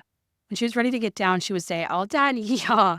My husband and I thought it was the funniest thing. The whole week we were saying, yeehaw, and all done, yeehaw, the whole dang time. We watched the video for numerous times. My friend and I made it to the show and had the time of our lives, held each other singing Lover, cried during Marjorie, and just danced like never before. We opened the door to leave, and it was absolutely pouring rain. Our hotel was about 4 blocks away, so we began our walk. We were dodging crowds and ducking the rain when 2 younger fans completely stopped us on the street, and in the chaos asked us if we wanted to trade bracelets. Mind you, this was in the beginning of the tour, and we only had been asked one other time the whole night. We both almost said no because we were older and, quite frankly, fazed by the thunderstorm right above us. But we offered the couple bracelets we had been given earlier. One of the guys in the group went to give me his trade, opened his hand, and revealed a yeehaw bracelet. I was shook. I screamed excitedly. By the time my friend and I registered, they had ran away and I didn't get the chance to explain. I hope they knew it was special. I've always feared they thought I was mocking them, what was such an extreme reaction. I felt some right place, right time moments in my life, but this was one of the strongest. I cannot think of any inside Swiftie lore that fits into, and no, it's not a lyric in any of her other songs. It makes it all the more insanely mind-blowing to me. The odds are just about zero. I'm still completely floored thinking about it, and to say it was special is an understatement. I included a picture of the 2 bracelets we got. Oh my gosh. Yeehaw, all done. I love that so much. This is from Chicago Swiftie. Failed to get tickets to the Chicago show. She secured 2 tickets to the last show of the first leg in LA via Capital One. Obviously, the buzz leading up to this show was the 1989 announcement. Taylor had yet to sing New Romantics as a surprise song, and it felt like everyone just knew it was coming. The show started off as usual, and of course was amazing. When Speak Now started and Taylor walked out, my first thought was, oh wow, a new dress. It's so bright and looks white. Then the lights focused and my eyes focused, and holy shit, it was blue. I felt like everyone had the same reaction starting from the ground up. Those on the floor seemed to react first, and it was like a massive sound wave traveled up the stadium as everyone figured it out. For reference, we were looking nearly head-on in the 200 level, a few sections away from Carly Kloss, LOL. The stadium was absolutely buzzing during Enchanted. Everyone knew exactly what the new gorgeous blue dress meant. Oh, really? I thought it was the set during 1989. And I don't know why, but in the moment, it didn't even occur to me that there would be more surprise blue outfits. Blue was never a color I associated folklore with, but here comes Blondie in a new sky blue dress for the folklore set. Again, the stadium went absolutely insane. When the 1989 era came, we all knew Taylor was going to pop up for style in a new blue 2-piece costume, and sure enough, there she was. Oh, so I thought that was the first moment you guys knew. Wow. That's so cool. The surprise song section came and she had the most royal blue of dresses on, and then next came the 1989 announcement with New Romantics. It was truly just so much fun to get to experience this. It's insane and amazing to think of how in tune 60,000 plus people in a stadium are to the color of a new costume, holding such significant meaning. Yes, for sure. She ended the night in a blue anti-hero dress and blue karma jacket. It was just truly so much fun, and I'm so happy I was able to make it to the show. I still think about this show often and smile back on it. That's so cool. I'm so glad you were there. The announcement shows would have been really, really fun. A few more. I wish I could read all of these. I'm sorry. Everyone for the time constraint and the issue of my voice, I absolutely would. I took my 11-year-old daughter to Milan this summer to see the Eras tour. We had tried to go to one of the U.S. shows, but the prices were so astronomical. And after getting scammed out of $400, the Indianapolis show, which is a whole different sad story. I was so careful and it still happened. We started thinking about a Europe show as so many other Americans did. It was super last minute. We planned it on a Sunday and we left for Milan Thursday. The video of me, my husband, and my parents, who heavily subsidized this trip for both of our Christmas and birthday gifts, telling my daughter not only we were going to see Taylor Swift, but in Italy, is one of the greatest moments of my life. The 4 days I had to plan leading up to the trip actually had me pretty stressed. For the European shows, you had to change the tickets so the name matched. There was a deadline for it, and I wasn't positive I had done it right. The day before we left, I got an email saying my seat had been changed, but not my daughter's, and I was mildly worried about what that meant. And of course, the tickets were for StubHub, and I got nervous. The day we left, my younger children were being crazy, and my mother-in-law seemed stressed. And I was just like, what are we even doing? Then we got to the airport and got through security, walked into a little convenience store to buy gum, and what should be playing over the speakers but Fearless. I was like, damn it, Taylor, you're right. I need to be fearless about this trip. We had super long travel to get there because it was so last minute, and the whole time we kept turning to each other and saying, the high will be worth the pain. We also filmed a video of my daughter grabbing her passport and my hand after spending a few hours making friendship bracelets in the Las Vegas airport. We got to Milan late Friday and shared a cab from the airport with another mother-daughter duo doing the exact same thing. And the first thing Saturday morning, I took us to the stadium to sort out the whole me and my 11-year-old are not sitting together at the giant concert issue. I was literally praying that we'd get a nice person who spoke very good English, and we did indeed get the nicest woman in Italy who worked at the stadium. It took maybe about 20 minutes, but she sorted everything out and then assured me that our new tickets would be better than the ones we'd bought. The ones we bought were in the upper section of the lower bowl. When we walked to the stadium the next night and saw our seats, we lost our minds. We were in the third row of the lower bowl.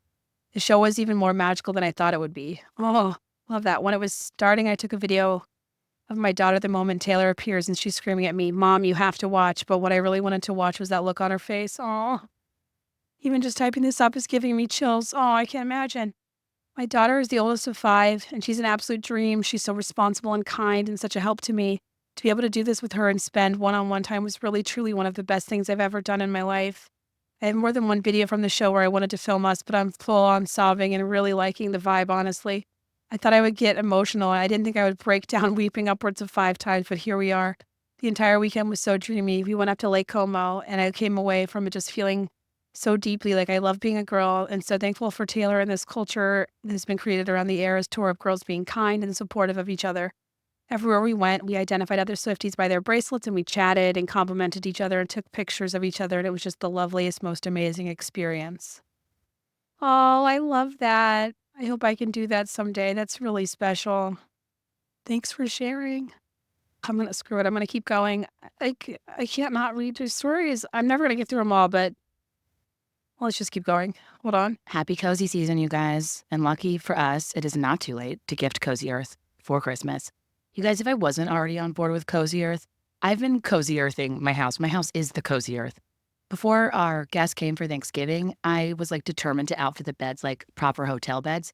And I invested in the bamboo comforter and duvet and sheets. And my brother and sister-in-law were like, "What was that comforter?" I was like, "Right? Thank you. Can I use this in my endorsement?" Because I don't know how to explain to you that, like, it's so light, but it's warm. It's like cozy and has enough volume. And the duvet is made perfectly for the specific comforter. So all the buttons align. You don't have all like the sliding and stuff. And the viscose from bamboo is so temperature regulating. It's a GD delight. The cuddle blanket is the one I have. It's not the bubble one, the regular one. It's like the oversized one is like 20 pounds. I'm not even kidding. It's this throw blanket that has some like serious weight to it. And I fall asleep under it every night and it's changed my life.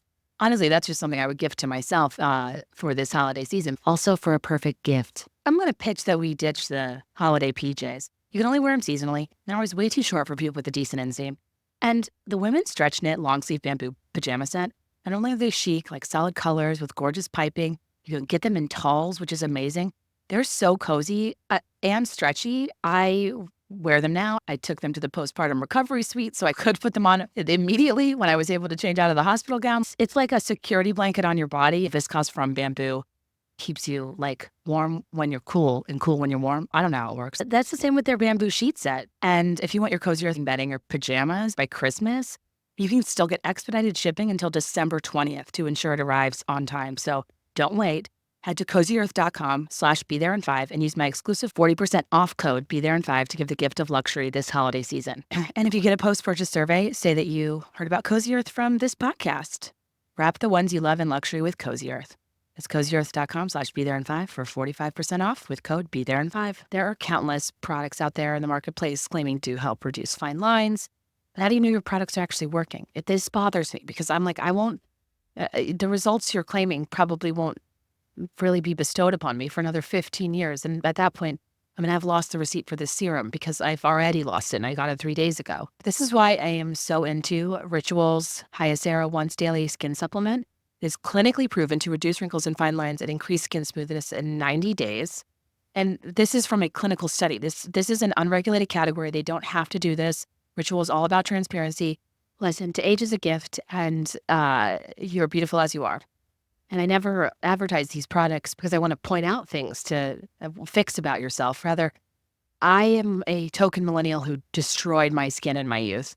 And I'm trying to undo a lot of what I did. So I try to be proactive. I try to do what I can. And I feel frustrated by a lot of the topical things that I tack on. It's hard for me to tease out what's actually mattering. And it's all in a highly unregulated category where you just kind of have to trust what people are saying. But I really love Ritual as a company. They have a fully transparent supply chain. They were founded on principles of transparency in this unregulated category of supplements. And Hyacera is a once daily skin supplement that is clinically proven to reduce wrinkles and increase skin smoothness in 90 days. And the clinical study that they did, Hyacera led to a 3.6x reduction in wrinkles like around the eyes within 90 days compared to placebo, and a 2.9x increase in skin smoothness within 90 days compared to placebo. It's also worth mentioning, like, the taste has like this aftertaste of vanilla. It's a really easy supplement to take. I know that sounds silly, but that matters to me. And it's rigorously tested and validated by a third party for allergens, microbes, and heavy metals. So I take this in addition to the Ritual prenatal that I just kind of never stop taking, especially if I have another kid at some point. And yeah, they're quite literally a part of my ritual. They have industry-leading sustainability standards. They use scientific tools to select lower carbon packaging, prioritize sustainably sourced ingredients, and it's a female-founded B Corp, meaning they're holding themselves accountable to not just their company's financial health, but the health of the people and our planet. Start Hyacera to help minimize wrinkles without compromising on clean science. Hyacera from Ritual is a clinically proven skin supplement you can actually trust. Get 25% off your first month for a limited time at ritual.com/BeThereIn5. Start Ritual or add Hyacera to your subscription today. That's ritual.com/BeThereIn5 for 25% off. I was reading from a document Courtney sent me where she organized some of them because we got so many, and now they're like still coming into my email in real time. So I'm just going to keep going until I can't talk anymore. My best friend and I met in 2021 and bonded very quickly over our love for Taylor Swift. Never had anyone in my life who was a Swiftie before, and it was amazing to have someone to text about random Easter egg nonsense. We have listening parties when albums come out, did a full discography ranking by song, to have cold hard data on our favorite albums, so on and so forth. When the Eras Tour was announced, we scrambled to find U.S. cities you could hypothetically travel to. We're Canadian, and applied for the pre-sale. We included Chicago as a last-ditch effort after more driving accessible cities from us. We were shocked that my best friend got pre-sale access for Chicago Night 3. She braved the queue for 8 hours and managed to snag us club-level tickets at Soldier Field for face value, less than $200 USD. She was my hero. So we made a weekend out of it and flew to Chicago. We did the tourist stuff, some Taylor stuff, and checked out some of the restaurants on your Chicago Rex list. Oh, God, that's so old. I should update that. I was having a rough time with some family stuff, and it was honestly so uplifting to have this concert to look forward to. The last and only other time I'd seen Taylor live was at Rep in 2018, which was after my mom died. Joy of seeing my favorite artist live paired with the energy and positive vibes of a TS concert are truly some of the things that have helped me in the most hard times. We had an amazing time, screamed and cried and danced with tens of thousands of others. We traded bracelets with women young and old. We were in awe of the costumes. And we paid like 80 USD per disco ball margs and honestly some of the best chicken and waffles I've ever had. At Soldier Field? Dang, that sounds good.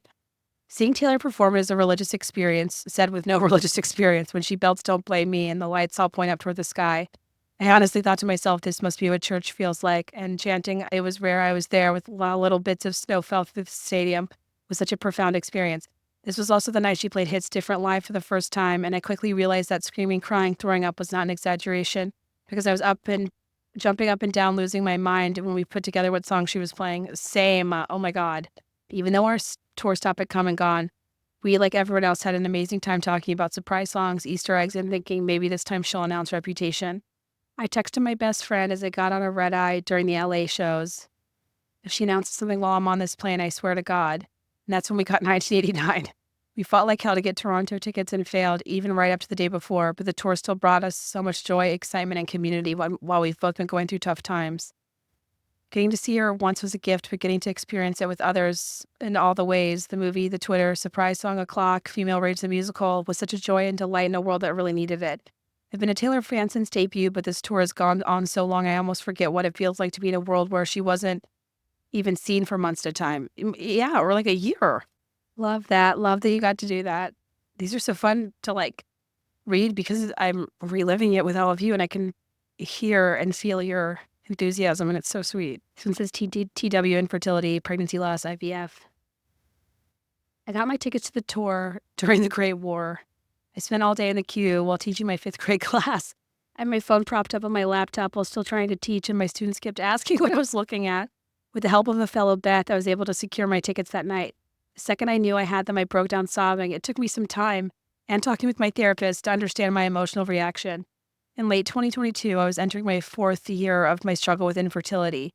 After a heartbreaking miscarriage, after a year of trying to get pregnant in early 2020, my life became ruled by fertility treatments, medication schedules, and doctor's appointments. This guided every financial and scheduling decision I made for the next few years. During that time, my sister and I promised that if Taylor announced a tour, we would go no matter what, buying those tickets with no regard to the date or location without worrying about the cost. This was before the ridiculous resale prices. It was the first thing I did for myself and the first decision I made without regard to potential fertility commitments and costs in a very long time. That's so real, by the way. Like, your life becomes so formulaic and mechanical to like when you're ovulating and when you can do a cycle, and each month it gets delayed as another. I mean, it's just, yeah, it becomes this like calendar Tetris, and it's draining. So I totally understand. It was the first decision I made without regard to fertility commitments in a very long time. In a way, it felt like a small reclamation of my life and myself during this period. Love that. Obviously, the concert itself was incredible. Nashville Night 1. I got to have the greatest weekend with my sister and mom and aunt, but I think I will remember the most is how it allowed me to reclaim some of my joy. Ugh, I want a slow clap for you. Folklore was released during the time I was grieving my miscarriage, and followed by Evermore, Midnights, and the Eras Tour served as such bright spots in a very dark time. Watching grainy live streams and chatting with other Beths has been the most fun and provided a much-needed distraction during an IVF cycle. As the Eras Tour concludes, I am beginning a new era with a 2-month baby girl at home, and I can't wait to share Taylor's music with her. Oh my gosh, I love that. As Taylor reflects on the tour, I hope she's able to see the true impact it had, not just culturally and economically, but at an individual level for so many fans. She brought joy and life and love to so many people, and I wish I could thank her for that. On the same note, your podcast and openness about your own fertility struggles and your entrance into parenthood has been just as much of a bright spot to me. Thank you for your vulnerability and humor. Oh, you're sweet. Thank you. I don't normally read those parts out loud because I feel weird, but you're very kind, and thank you for sending that. Because I feel very similarly. Yeah, everything relates back to a lyric. I found out I was pregnant with Teddy and wearing a tie-dye sweatshirt that says "right where you left me" on the chest, all over my heart. And my miscarriage was right, like I was still at the restaurant, and I just have so many like weird things like that where these things apply that you feel deep in your gut. And then seeing shows or participating in this stuff in real life. I mean, I think I cried like when I was reviewing Midnights on Patreon with you guys or reacting to it. I cried when listening to Bejeweled. Who cries listening to Bejeweled? Especially after we heard that story about Bejeweled, the Junior Jules entrepreneur of South Florida. But in all seriousness, like you can relate it to so many different things. And I was kind of like, God, yeah, I miss sparkling. Like I hadn't felt like that shinier, fun version of myself in so long because this stuff like wore on me so heavily. And yeah, hear you when I see you. Love you. Thanks for sharing. If it weren't for the Eras Tour, this one says, if it weren't for the Eras Tour, I would not have discovered your podcast. My friend Nina, a longtime Beth who went to tech and actually did the same study abroad program. Oh. And I spontaneously drove from San Diego to Glendale for the opening weekend. Our resale tickets were $350 for lower bowl seats, if you can believe it. I can't. It kills me. And it kills me. The drive was about 6 hours, and we listened to me the whole way there and back. Oh my God. I was like, which song? It says, I listened to you. And I was like, which song is you? I know me. You mean me? Exclamation mark. Thank you. And I've listened every week since. The concert itself was iconic because we didn't know the set list, and I'm so glad we decided to go. I also went to Philly night 2 with my mom and sisters during Mother's Day weekend. The famous Stop, She Wasn't Doing Anything night, and peak Maddie Healy. The Best Day is my mom's favorite Taylor song. She cries when we even mention it. And while we were a day too early to get that as a surprise song, we played it on the way home and had the best day with my mom. She's the best. We went to your Philly show together. Oh, that's so cool. My third and final show was the last night in London, and we were blessed with Florida with Florence for the first time. Death by a Thousand Cuts getaway car with Jack. Damn. And I'm pissed off you let me give you all that youth for free live. Wow. That's a trifecta. Wow. No, that's a quad. Florida, Death by Getaway Car, So long. Yeah, that's what we call a time, wine, spirit, dress. That's a quadrant. Dang. Thanks for sharing. That's so cool. And I'm glad you're here. Thanks for sticking around. Can you hear Teddy? Hi, Teddy. Hi. Is he saying hi back? It was a Vancouver night 3 too. I wish I would have run into you. Besides weeping during the triple mashup to end all mashups, I really was so emotional the whole show. I'm 36 and the tour began right as I was at the start of a painful divorce. Not only has the tour been a light during a really difficult almost 2 years, it's inspired me and given me so much joy and excitement. I'm sad it's over, but looking at it ending as a new era for me as well. I love that, and I wish we could have hung out. I'm glad you got to go. Guys, I think I need to be all done. Yeehaw. I'm fading. Thank you to everybody that wrote in. These were so sweet, so emotional, so fun. I love the variety of, talking about the 5 streams to just the online fanfare to actually, to just getting, trying to get there to being there. Unlike Mary Kate and Ashley's adequately rated because it wasn't that good movie about the Salt Lake Winter Olympics in 2002, getting there. Sure, the journey is sometimes more important than the destination, but sometimes the journey is just as important as the destination and as is all of the things we remember afterward. And I just love how much joy this has brought to people, how much it's healed people, how it's helped you make friends. And it sounds like that net, even though we were all really frustrated per my episode, Death by a Thousand Bots, hopefully there was a part of it, whether in person or remotely, you got to enjoy and take part in. And I said this on Patreon, and I really mean it. I think that the great thing about us being huge fans of an artist with such a commitment to quality and consistency and who is so high effort, like many of us are, that sobbed when we heard "This is me trying."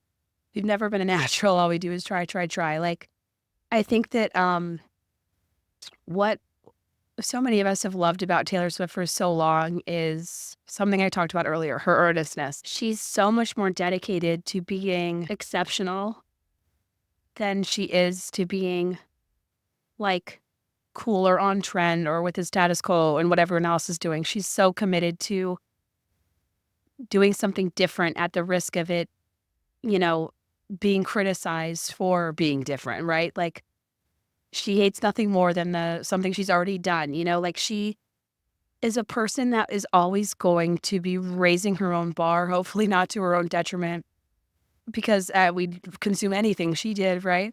But I just think she's a person that, like, just when one era or chapter's over and we grieve its loss, will be blown away with what's to come, whether that's in music and directing or whatever she chooses to do. And even if you didn't get to go to Eras tour, or if it was a long time ago, or you experienced amnesia like many of us did, don't, cry because it's over. Smile because it happened, to quote my away message in 2004.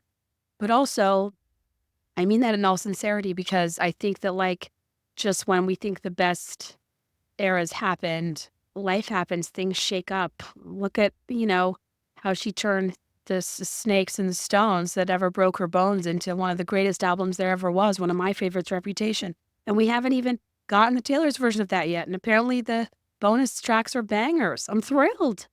There's still so much to look forward to. And I have no doubt that whether the next tour is an album-specific tour, she revives some version of this, or, like, who knows what she's going to do. I mean, after Rep, it was going to be Loverfest, which was its own unique concept in and of itself. And I think that this was, like, such a cool risk to take that will change, like, the DNA of live events forever. Why wait till you're at the tail end of your career to do your greatest hits tour, I think that uniquely it allowed us to relive some of our greatest years, and coincidentally at a time where we had been locked in for a long time, and it just was glorious on so many levels. And being a fan of hers is amazing because it always produces dividends. No matter how much time you spend clowning or how much money I've spent on merch, even in just this past calendar year, my God, did I need a "Did You Really Beam Me Up" alien sweatshirt? And actually, yes, I did. It got here in 2 days. I think she redid her merch operation. It's like my favorite sweatshirt. But anyway, I just feel like the amount we get to like enjoy the music on the back end and the friendship and the fanfare that's found within it. And the looking forward to shows, even though the Ticketmaster thing can be maddening. Hopefully next time it'll be different, or we'll all just have to save up to go to Europe. I don't know. But regardless, at the time of my life, fighting dragons with you. And by that, I mean the one in my throat. I believe the phrase is a frog in the throat, but this does feel more like a dragon as my throat is now on fire. But worth it. Um, like I have so many fun memories of like running downstairs and doing an emergency podcast when we first started the set list and we were like, oh my God, she doesn't hate Evermore. Um, when like, how crazy it was when Travis came out on stage. The Hey Stop night was wild. I mean, literally paying attention to the surprise songs became a ritual like before bed. It's so interesting to think it was so much bigger than just the shows itself. And even though I thought I wouldn't get to go back, and I'm so grateful I got to.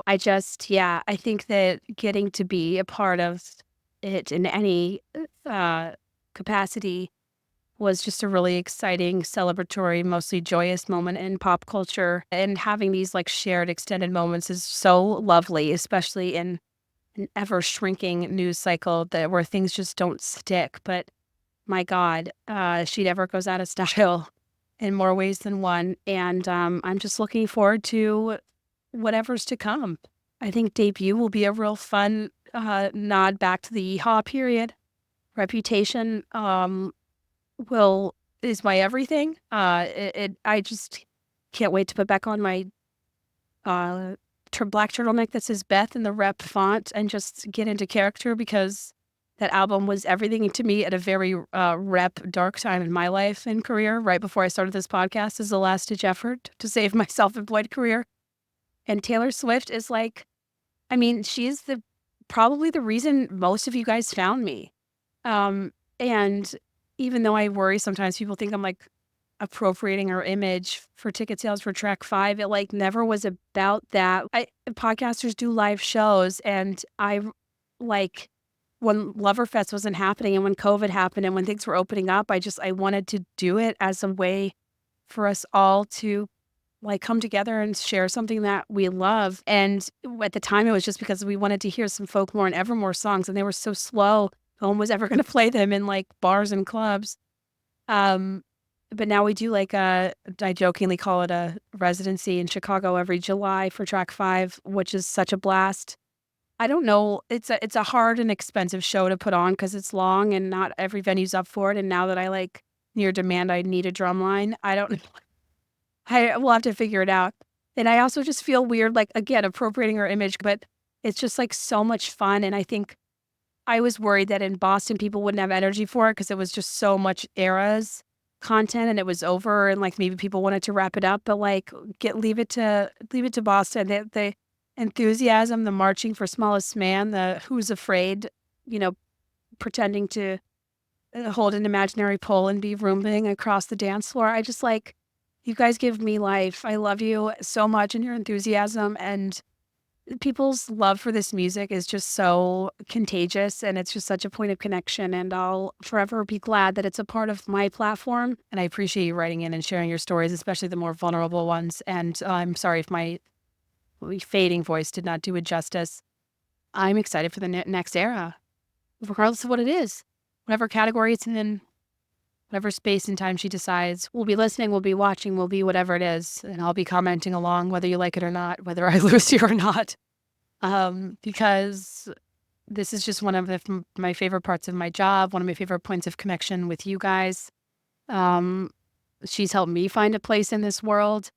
And I think she's helped us make a lot of sense of the things that have gone on in our individual worlds. And this fandom's a whole world in and of itself that's just like so much fun to be a part of. Usually, it's been a fun past 21 months.